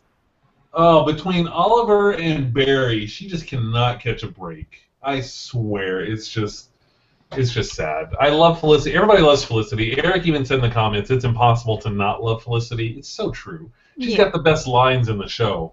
Oh my God, how many times has she said something that just makes you just die laughing on the side? I mean, it's... I would watch a Felicity spinoff show. I would. There you go. You hear that, CW? Felicity spinoff show. They already had a show called Felicity. Wait. Oh no! Abort! Abort! Abort. Never mind. But I thought overall the season of Arrow was just great. The entire arc and the way everything played out had so many twists and turns and surprises. It was just great. And the thing with Felicity and Oliver was so well done. And yeah, if you really ship those two, and that was painful for you, but come on, that was some pretty smart moves. I didn't expect it. It was a surprise for me. I really thought they did a great job with it. And it left so many questions for next season. Because we found out that after Oliver basically blew up the ship where Slade was on and thought he lost Sarah, which in a scene that was identical to when he lost her on their yacht in the first time. It literally was identical. She disappeared the exact same way, reaching out, yelling his name and everything, so he thought she was dead. Turns out he was rescued by Amanda Waller in Argus. What? He's in Hong Kong now. What? Wait, what? What? Who? So there's something going on with that. He clearly had a relationship with Argus for years, and Argus knew he was alive. He has lost control of Queen Consolidated, but he has no money. He's lost all of his money. He's lost control of Queen Consolidated. Sarah's gone. But when Sarah left, she gave Laurel her black jacket. You know what I'm going with here. Is Laurel going to take over the mantle of the Canary? Oh, I really hope so. I really hope so. Because I feel like Laurel has made this sort of evolution from, very helpless, naggy, whiny. I mean, I really didn't like her in the beginning. I feel like she was just a pain in the butt the whole go-round. And then the story starts to evolve where you start to feel bad for her because all this suffering and this nagging is coming from a place of sadness, and part of it is because she doesn't realize, but Ollie isn't telling her the truth. And it all stems from Ollie being a big fat liar, which is necessary at certain points, but it doesn't change the fact that it all stems from Ollie having lots of secrets and not telling anybody. And so I started to feel bad for Laurel, and then she sort of goes through her transformation. She sobers up, and it just got to the point at the end of the season where I started to not just really, not even just not dislike her character, but actually like her character a lot. And then when it got to the end, and she was like, no one's leaving me here. I'm not having any of that. I helped you guys figure out what's the matter, and that was really cool. It was very empowering. I feel like that was a great moment for her character. And I feel like it naturally leads into the transition of her taking up the Canary helm. I'm totally okay with that. And we've seen she knows how to fight. She knows how to fight better than most people. So she's not as good as Sarah from what we've seen, but she knows how to fight. And if Oliver can train Roy, why not train Laurel? I don't know. But we also left with the other cliffhanger for next season. I forgot her dad's name. Her dad. Oh. Lance. I don't know. Well, okay, her dad. Oh, her dad. Okay. The detective. In the fight with Slade's guys, he was thrown across the room, and as they're saying goodbye to Sarah and they're leaving, he pretty much collapsed, and turns out that he was like really injured and he can't breathe. He's got some internal hemorrhaging going on, and they don't know if he's going to make it, and we don't know what happens to him at this point. So he could be dying. We're not sure if he's going to live through the next one. So We've got whether Laurel's dad's going to die, whether Laurel's going to take over the mantle of the Canary. Oliver is working for Argus in Hong Kong in the flashbacks. Queen Consolidated is no longer part of the Queen's. Oliver has no money. Diggs, Diggs' ex-wife is pregnant. Heyo. Forgot about that. Totally forgot about the whole thing with Argus because Diggs and Amanda went to Argus. They broke out the Suicide Squad to draw down on Amanda Waller and force her to get the drone to stop, which was kind of awesome. Breaking out the Suicide Squad like that was kind of cool. There's so much stuff going on. So now Diggs might have a kid coming with his ex-wife. Who knows what's going to happen with Felicity after all this? Because I think emotionally she's a little drained. I'm going to say that Felicity's feeling a little drained at this point. And so much going on. And then, after all of that, they gave us a teaser of The Flash, which was awesome. Did any opinion about The Flash? I'm not hearing any opinions about The Flash. What's going on? No opinions? There wasn't much to see. It was a guy running across the field. So, yeah. Yeah, but then the next Mark's day super excited, and Elizabeth's just like, eh. Pretty much. It's not it's separate on Hulu, so I haven't seen it because it doesn't come after the episode on Hulu. Well, it's on YouTube, so you should look up because they have a full 5-minute trailer of The Flash. Oh, And the full 5-minute trailer, the full 5-minute trailer looks awesome. I think it looks awesome. Now, it may be a little too derivative of Arrow, but if it works, why break it, kind of thing. Caleb was talking about that. So it sounds like the Flash show is actually introducing the concept of metahumans. So they're going to have metahumans in this entire thing, and there's going to be so much potential crossover. They've already shown some scenes where Oliver is talking to Barry about things, and he actually suggests the name. So there's going to be a ton of crossover. The Flash is introducing metahumans into this DC universe that's on TV, which, everybody talks about the Marvel Cinematic Universe. I really feel like DC on TV is doing a great job right now. Cinematic in the movies, but on TV, I think they're doing a really good job. Definitely. And I almost feel like people separate the two or don't give the DCU the credit that it deserves because right now we aren't dealing with metahumans. So there's a lot less special effects. There's a lot less kapow, boom, slam because these are martial arts experts. These are people who are fighting and firing real-life weapons. And so I could see how there would be sort of a divide maybe in someone's mind because while it is still superheroes, it's sort of like comparing, Christopher Nolan's Batman to the Avengers franchise. It's a very different beast, totally different beast. You're dealing with a lot of different things. Yeah, totally true. Well, I'm really surprisingly happy with how the CW has handled all this stuff. So Eric has a little rant he wants to share. He says if they kill off Detective Lance, who is Laurel's dad, thanks for giving me the name again, he is going to be pissed because you're going to get stuck with whiny Laurel again. You're absolutely right. If her dad dies, she's going to be whiny Laurel again. And if she goes back and starts getting back on the liquor and the pills again, oh, God, just no. That was my first thought when you said something about Detective Lance was that they were going to man-refrigerate him and use it as a motivator to get Laurel in the canary costume. Oh, wow, that totally could be it. I really hope that's not, but that makes a little sense. Yeah. Eric also has a point. Paul Blackthorne is awesome. He really is awesome. He does help that show. Sometimes when I hear him talk, I really think it's like a 1930s thing. He's like, hey guys, you see, we're gonna get the guy, right? And then we're gonna get the guy here, you see? But other than that, no, he's really good. But other than that, if I suspend my disbelief enough to think that this is not a 1930s gangster, Paul Blackthorne's great. So yeah, we'll see what happens with Arrow. I can't wait for season 2. And I am excited about The Flash. The Flash is going to be good, hopefully. It sounds like they're doing some good things with it. There was some hubbub about the costume, but when you see the costume actually in action on screen, I think it looks great.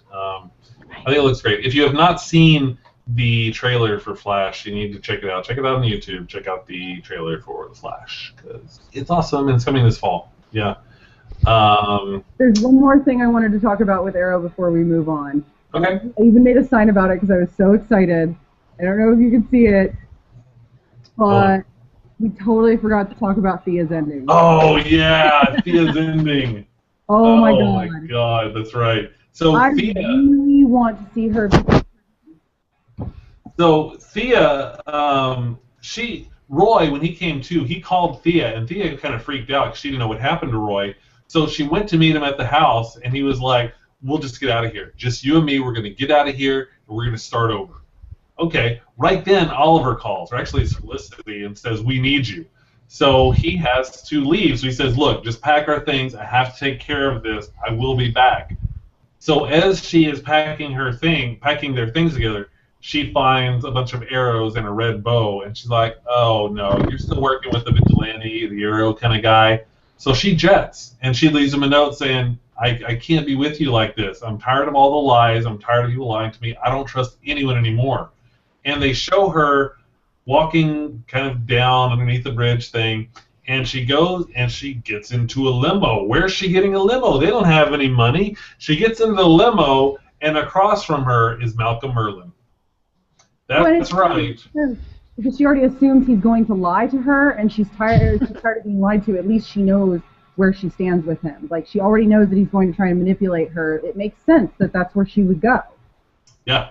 So do you think that Merlin's going to train her to become a total badass? I hope so.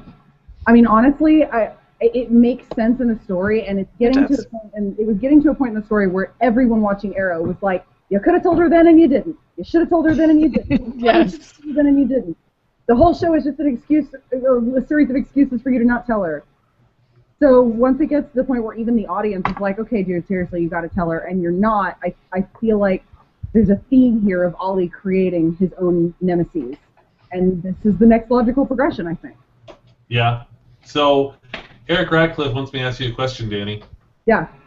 Do you think Thea will become Cheshire? Is that a thing that can happen?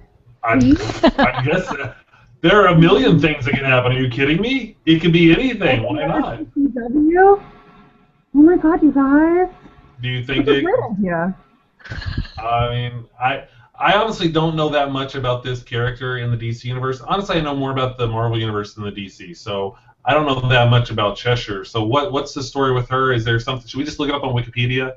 You know, told the only thing that I really know about Cheshire is from Young Justice. Well, hey, apparently she started off in Teen Titans, according to Wikipedia. Eric, we're going to have to get you to give us some information on Cheshire. But hey, why not?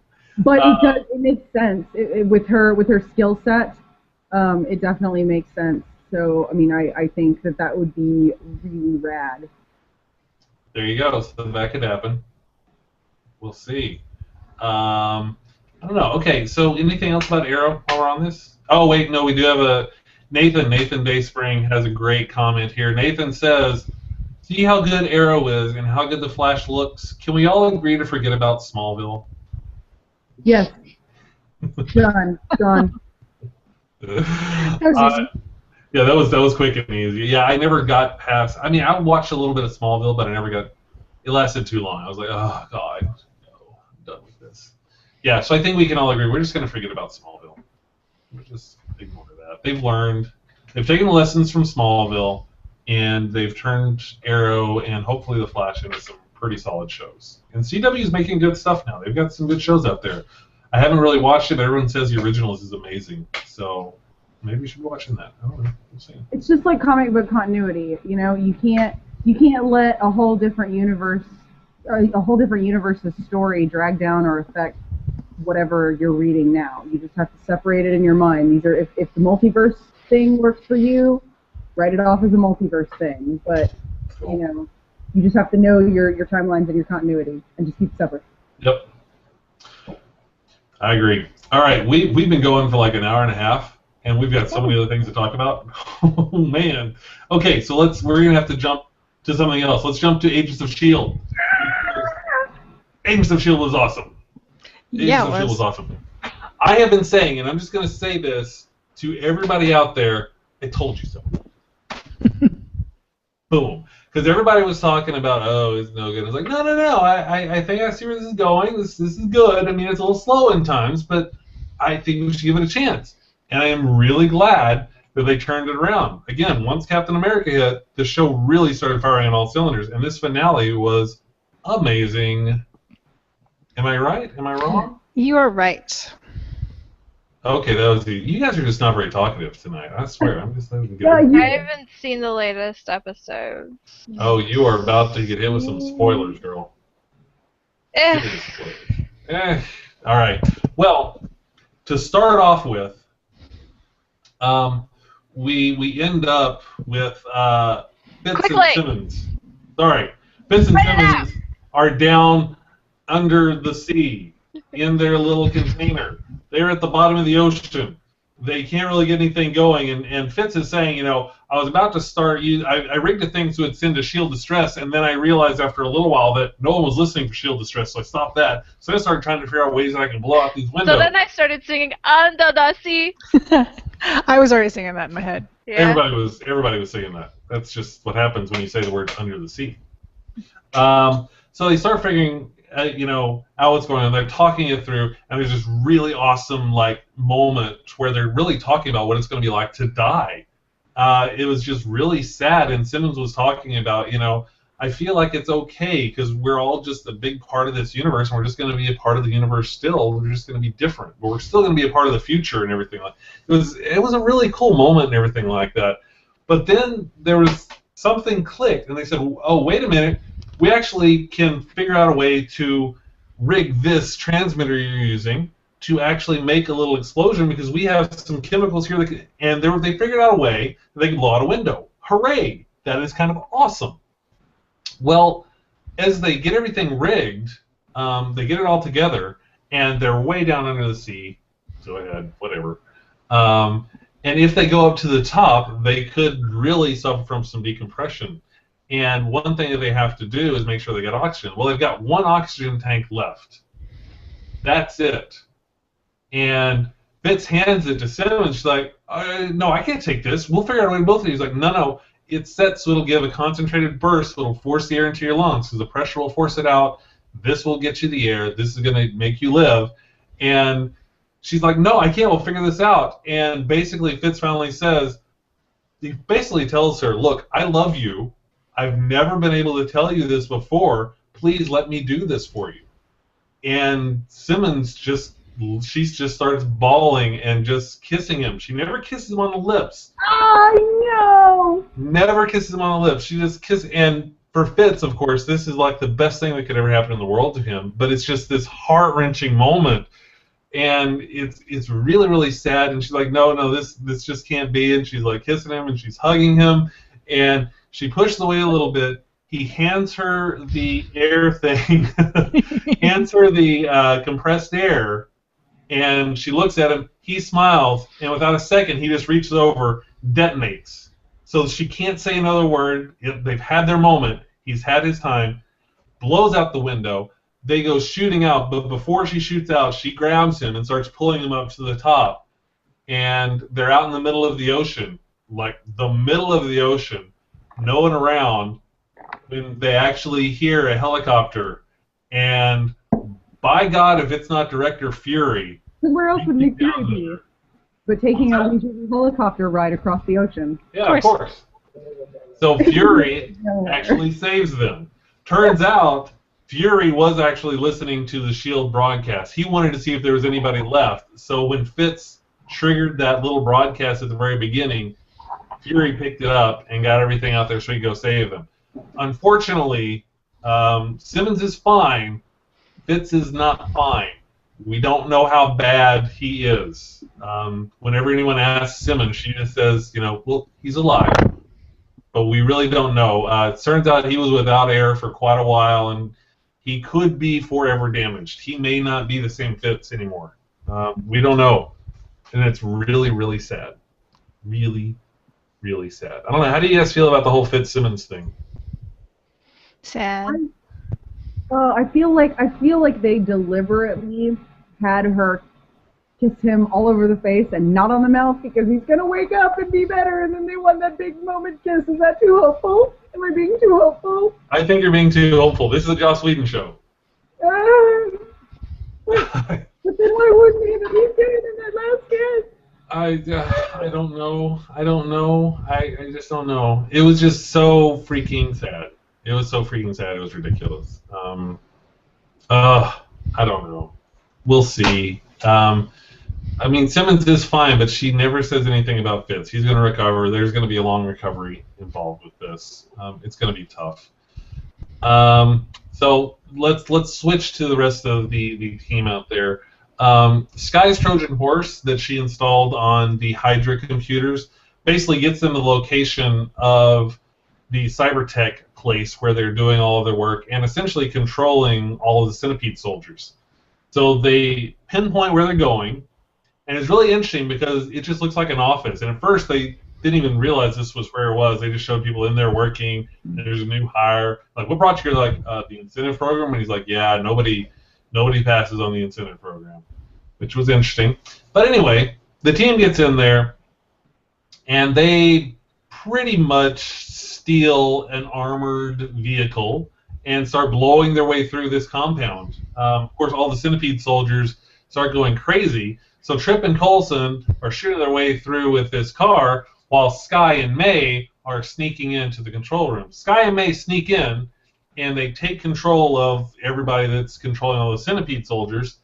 And it was kind of a cool little thing because as soon as that happened, they reverted back to the default programming of the Centipede soldiers, which was to defend Garrett. And they're like, oh, wow, we didn't know that would happen. They knew that was going to happen. They did it on purpose. So they were able to get control of the Centipede soldiers like that. They also were able to get them away from everybody in Cybertech so they could free up the incentive program. The incentive program turned out was family members that Hydra had captured and was keeping prisoner. So everybody that was working for Cybertech basically had a family member held there, prisoner, and if they didn't work for them, they would be killed. So that was the incentive program. That's why nobody passed on the incentive program. Real quick, Casey had a thought about the Fitzsimmons thing. She thought it was quite a good twist in the story and loved the relationship with Fitzsimmons. I agree, the relationship is brilliant. I hope that Fitz is okay too. She hopes Fitz is okay. I hope Fitz is okay as well. Let's do a quick poll. Who thinks Fitz is okay? I see 1.5 hands. With me, I can't be alone in my faith. I see just the fiddling by Elizabeth. I think that's going to count as a half. Well, I think there are a lot of really good opportunities here because with Simmons' background in medicinal blah blah science, I think there's a lot of opportunity for her to attempt to bring Fitz back and for things to go wrong. And in the superhero universe, you never know. I mean, there's so many things that could happen, and she's so precarious and lost to go on with Fitz being the way that he is. I think the more likely it'll be that they will turn the plot will turn to Simmons trying to revive him herself, and that opens up a lot of possibilities. Any chance she would try to reformulate the JH325? I don't know, just because like seeing what it did to Garrett, but at the same time, like Coulson is supposed to be crazy and isn't. I mean, thus far, knock on wood. Yeah. You know? I don't know. Eric was wondering if they'll upgrade Fitz somehow. I'm kind of wondering if they'll do an upgrade on Fitz as well, somehow. Yeah. I don't know. But then there's the possibility that they upgraded him and he wakes up and he doesn't feel the same way about Simmons. Like, there's just so many. Oh, there's so much. So many jump through there for my ship to sail. So many things going on. It's crazy. Well, let's come back to where we were before because we got to knock out Garrett. Garrett is the guy. He's just basically going crazy. Quinn had brought in some of the heads of the Joint Chiefs to take a look at a demo of what they were trying to get the Army to buy. And they come in and they see the system that will basically replace the limbs of wounded soldiers or anyone that's like that. And they want to see a demonstration. That's when Garrett comes in. He's like, "You petty human person who is smaller than me, I see the universe and the future and everything. You are a nothing general. They have it out. They fight about it. That's when Garrett decides to disembowel one of the generals. Because, why not? He's crazy. That call, man. He's crazy. Yeah, the attack's going on, and the dude's like, I demand to know what's going on out there. And he's like, you can't do that. Here, let me show you this. And he just reaches in, lifts him up, rips his guts out. Crazy guy. But this, what?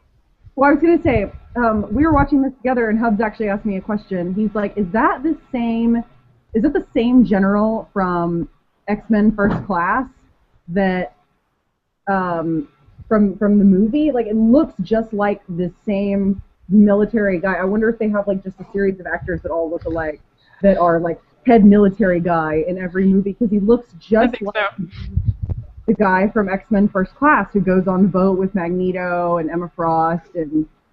I don't know. It might be. That would be kind of interesting if it was. I don't know. It would be the kind of thing they would do, though. With this whole series, that'd be the kind of thing they would do.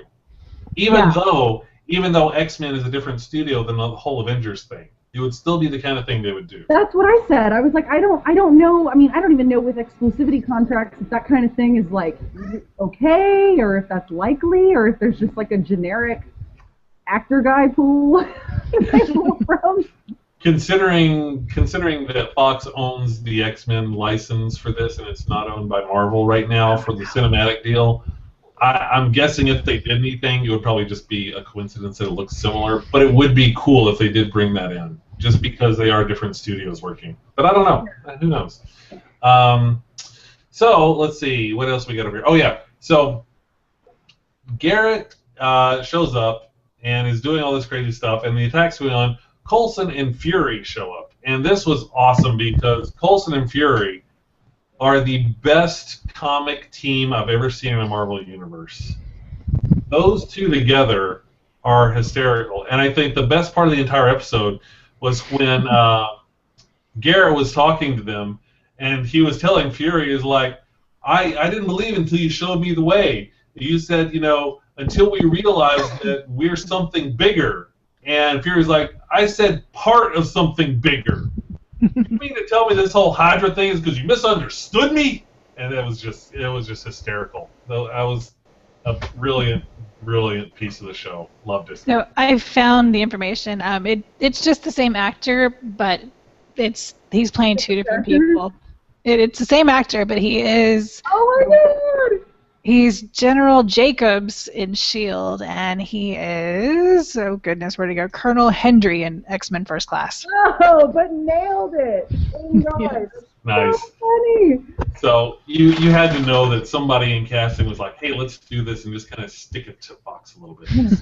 You know who was really fun to work with? That guy.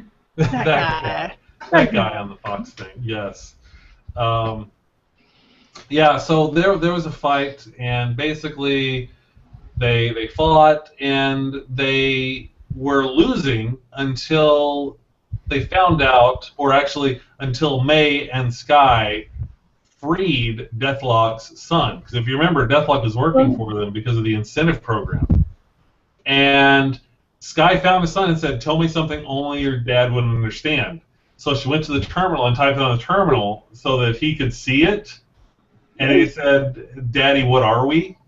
And at that moment, he was like, oh, you're okay?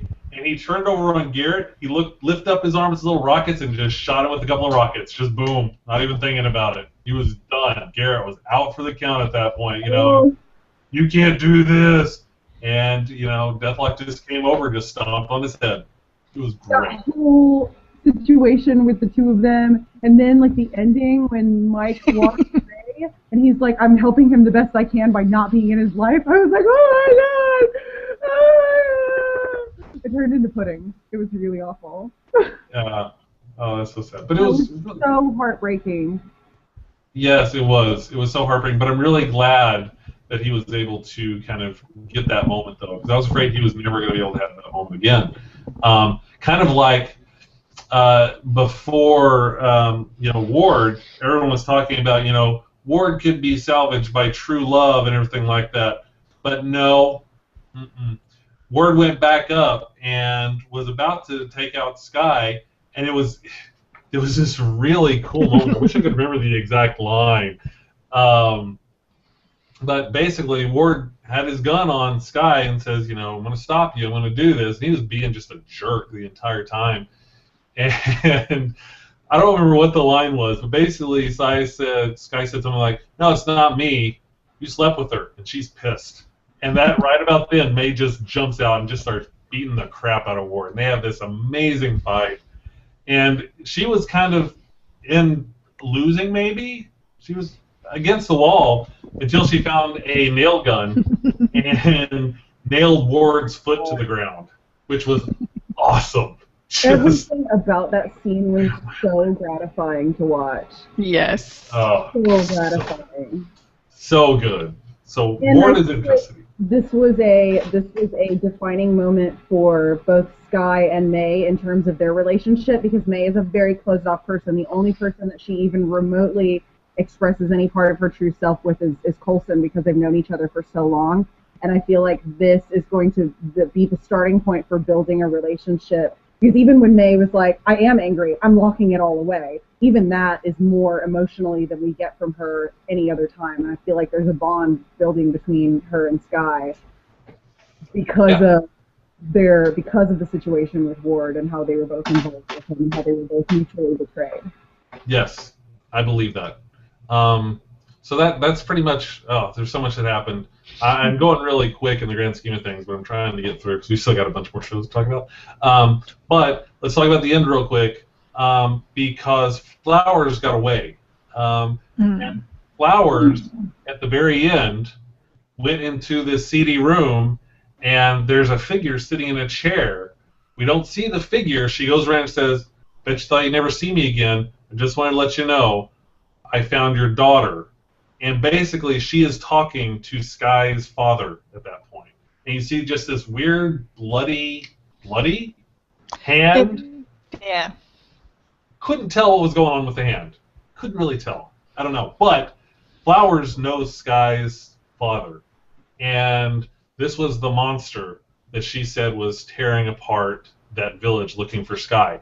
So we have no idea what Skye is still, but we're clearly going to find more out next season when this starts hitting again. So I'm excited to find out about that. There was also another... Casey's got the line. Casey, right, you're awesome. She has a line. This is the line, pretty close, what Skye said to Ward before May kicked his ass. Said, "The bomb's not the weapon," because she was wearing a bomb. Said, "The bomb's not the weapon. The real weapon slept with you," and she's pissed. Loved it. So good. So good. Thanks for that, Casey. Casey, you're awesome. Thank you for the quote. Awesome. Oh, love it. The other thing that I thought was really fun, there was a fun little tag at the end of that thing.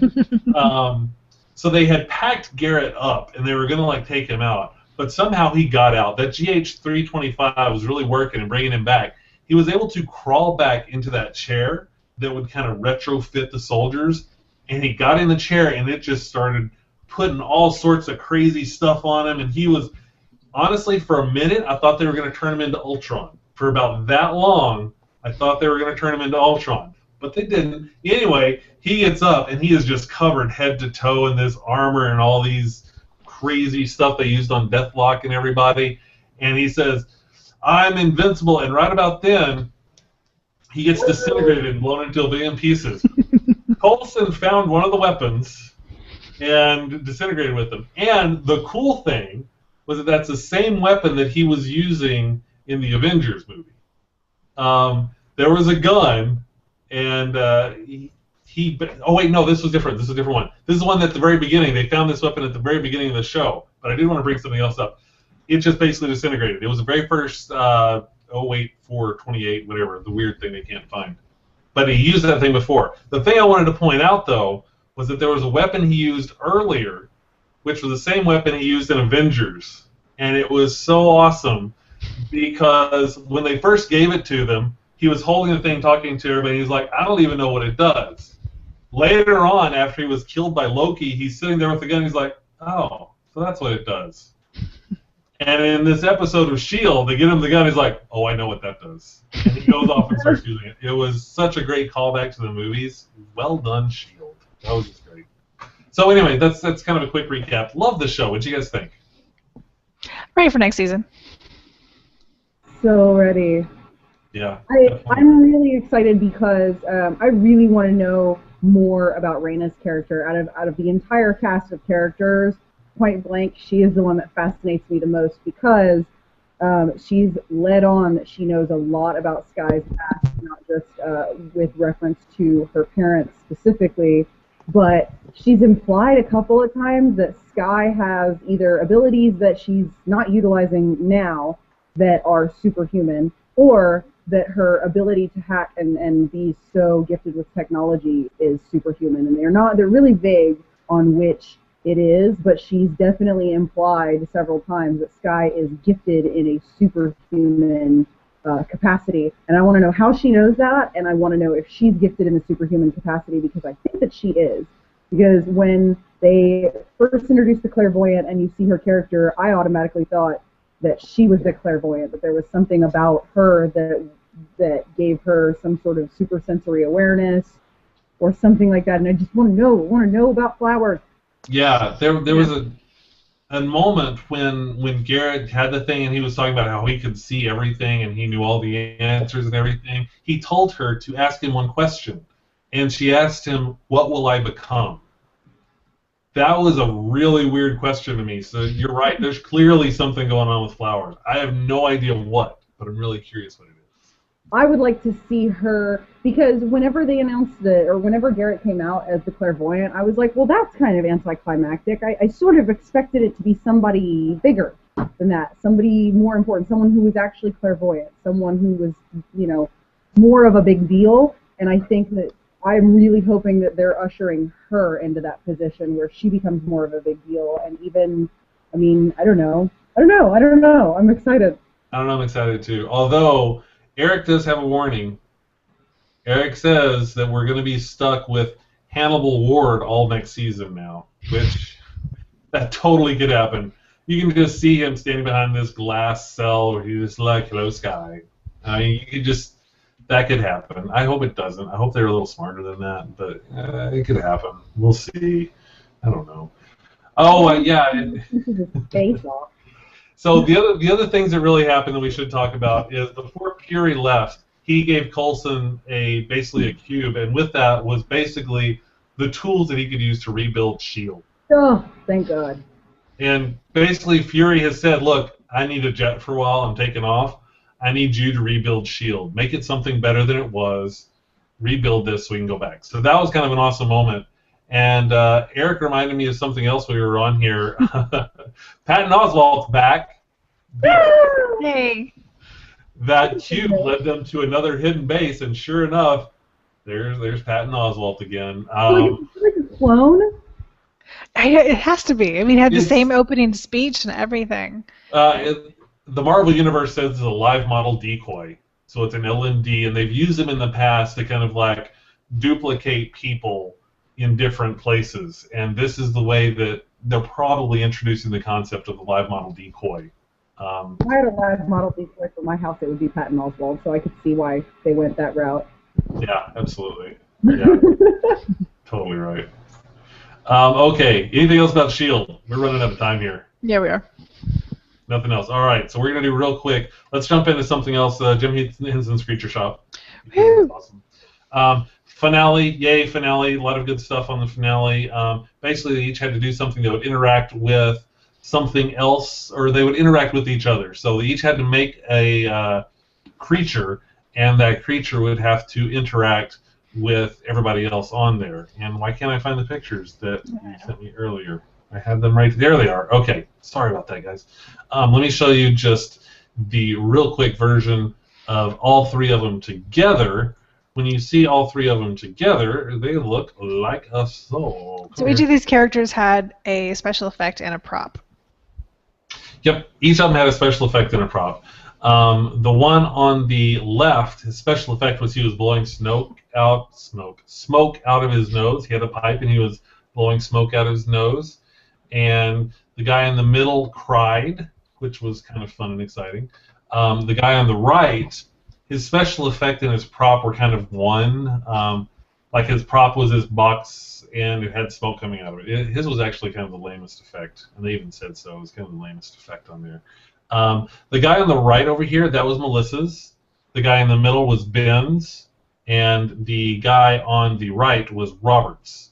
And I don't know, do we want to look at the details, or you just want to talk about the overview on these, Elizabeth? We can talk about this, just the big picture. Yeah, just the big picture. So overall, I mean, they were good. They really did it in two segments where they had a full shot where it was able to walk in and go sit at the bar. Then after each one of them sat at the bar, they would reset and just do the top half, just using whatever puppetry they had available to them. The ones that looked best to me walking were Melissa's and Ben's. Those looked great to me. I thought Robert's was a little awkward at times. That's just me.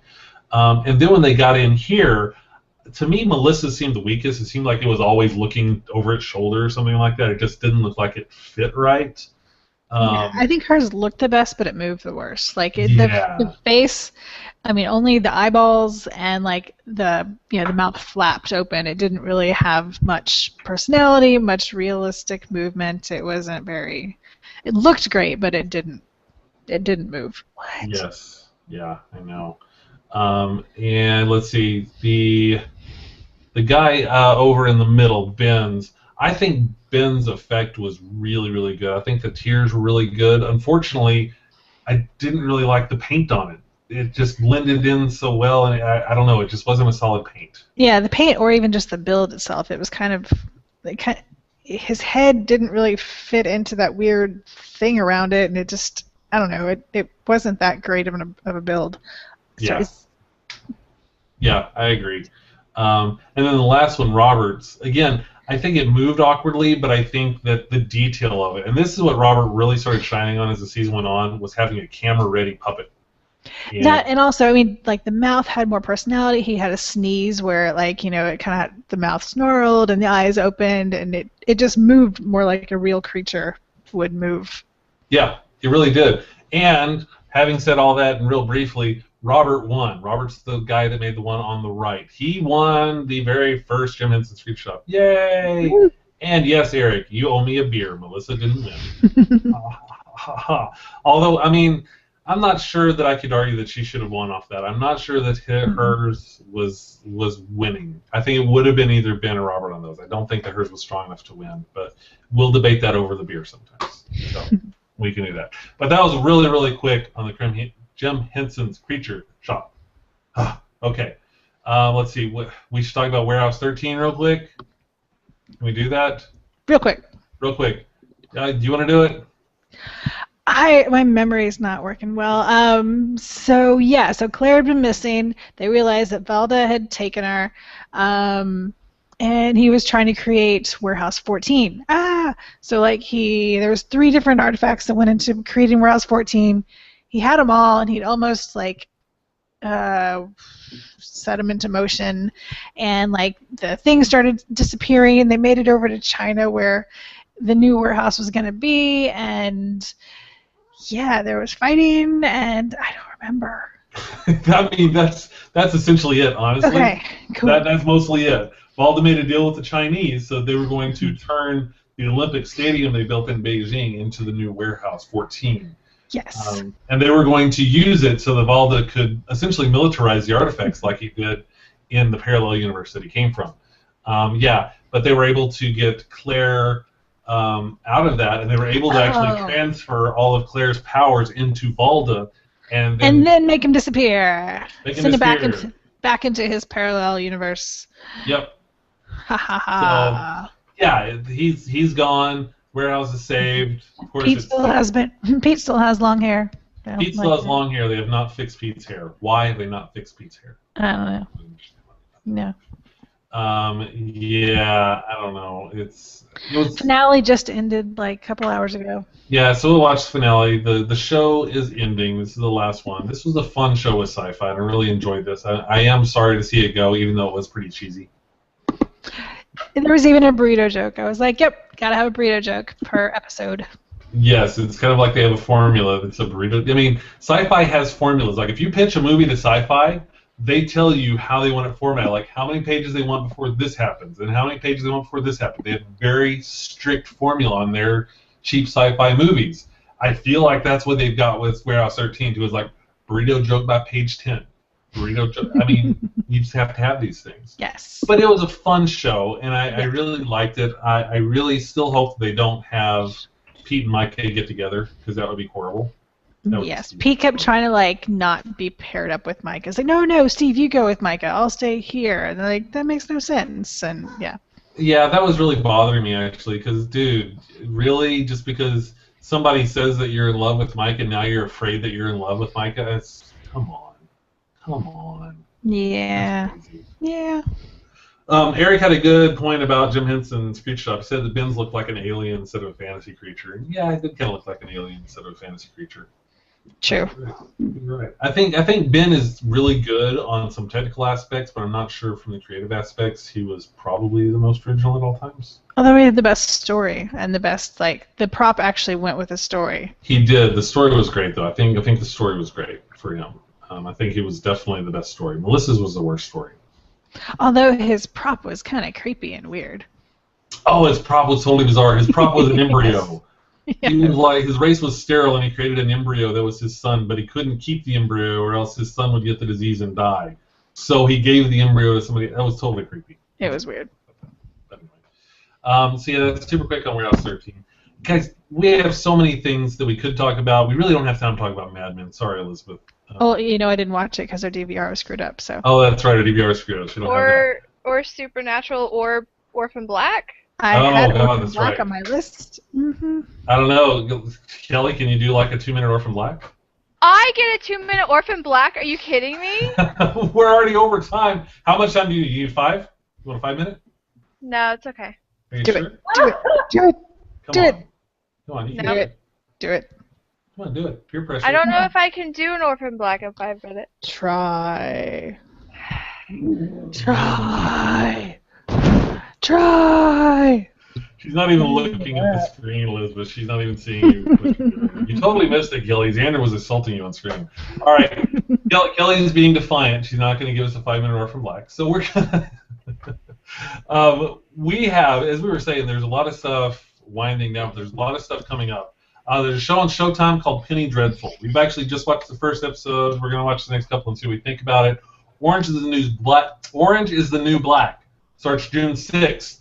So be watching that on Netflix. True Blood starts June 22nd. Thank God it's the last season of True Blood. The Leftovers starts June 29th. This is the one that's kind of like the Rapture show that's on HBO. I've been seeing the trailer for this. It looks like total crap to me. I don't know. Have you seen the trailer? Really? I think it looks really good. Are you serious? Yeah. I think it looks interesting. Yeah, it's one of those I need to give a couple episodes before I say yes or no. That's fair. I can give it a couple of episodes. I am not sold on that one at all, though. Reese thinks it also looks like crap, so there's that. Okay, so me and Reese agree. So he's with you, but... yeah, we'll see. There might be something else to it that I don't know about. We'll see. But it's coming out June 29th. So if you're into some kind of Rapture-esque kind of thing, check it out. It's an HBO show. It'll be interesting. Crossbones, the pirate show about Blackbeard the Pirate, coming May 30th. Is that on TNT or what network is that? It's on NBC. That's NBC? Okay, yes. NBC. Falling Skies is coming back for season 4, I believe, on June 22nd. I watched Falling Skies season 1, and I got behind season 2 I was shooting, and I missed it, and I have never gotten back into it. But I really enjoyed season 1 after it got halfway through the season, so I would like to get back into it. We'll see if I can do that by June 22nd. No. Defiance is coming back to Sci-Fi June 19th. Defiance is another show that started off slow, but I think started picking up steam at the end, but it's back. For all you fans of sci-fi, Sharknado 2 is coming June 30th. Woo! Yeah. And we've been waiting on this one for quite a while. Heroes of Cosplay is coming back May 27th. Yeah. Yeah. We're going to watch that. Kelly, you going to watch Heroes of Cosplay? Of course. Something has to take Helix's place. Something has to take Helix's place. True. Yes. I'm ready. Drag on it together. Yeah, we'll get We'll watch it. Can we have watch party at your house? Absolutely. Totally. Absolutely. Yeah. Yes, Okay. Because I mean, I hate the show with a passion, but I mean, how could I not watch it? I know. You kind of have to. It's such a train wreck. You have to watch it. Yeah, we'll totally have a watch party. It is. It really is. We'll totally have a watch party. We'll have popcorn, drinks, chips. We'll live stream watching. What do you think about that? Oh, that would be interesting. That could be interesting. We'll talk. Okay. Yeah, Kelly, I am sorry that we don't have a ton of time for Orphan Black. I will give you some time if you want it, though. Or Supernatural. No, it's okay. I'm really tired. I don't want to. No. Okay. No. But next time. Okay, so this is like the second show in a row. I haven't been able to talk about like really kind of either one. So next time, if we could please, because it's going to be the finale on Supernatural. Well, next week we have nothing else to talk about, so yeah, you can talk about whatever you want. Yeah. Well, no, I'm not going to be on it next week. Oh. I have a Oh, thing. well. You have a thing? Because there's no Game of Thrones next week. Warehouse 13's over next week. Well, There's but no- we'll talk about the finale, which, according to someone just made a post saying, "Get your Kleenexes ready, Eric." Yeah. For Warehouse 13. Supernatural? No, Warehouse 13. Oh, I assumed he meant Warehouse. I don't know which one he meant. Yeah, he meant Warehouse 13. Yeah. Yeah. So. Oh, well. I think shit's about to hit the fan in Supernatural, so we'll see. Really? That sounds exciting. I'm very excited. Okay, we'll make sure that we can get that. Casey wants to talk about Orphan Black too, but we really need to go. We've been out here for 2 hours, and it's 11:30 out here. It's late, so I think we're gonna have to call it. We will definitely talk about Orphan Black and Supernatural next time. So you're not gonna be on next week, but you'll be on next week, right, Kelly? Yeah, just like Game of Thrones. Oh, good. So we will definitely set aside time. We'll put that ahead of all the other stuff. We don't have Agents of S.H.I.E.L.D. We don't have Arrow. We don't have But we'll have Orange is the New Black. We have to figure out how we're going to watch that because that's Netflix. Do you not know? I'll hook you up. I'll hook you up. Oh, no, we have it. We have it. I'm just saying, do we, like, mainstream the whole freaking season and talk about it? Or do we, like, say, only watch one season a week? Oh. Or one episode a week?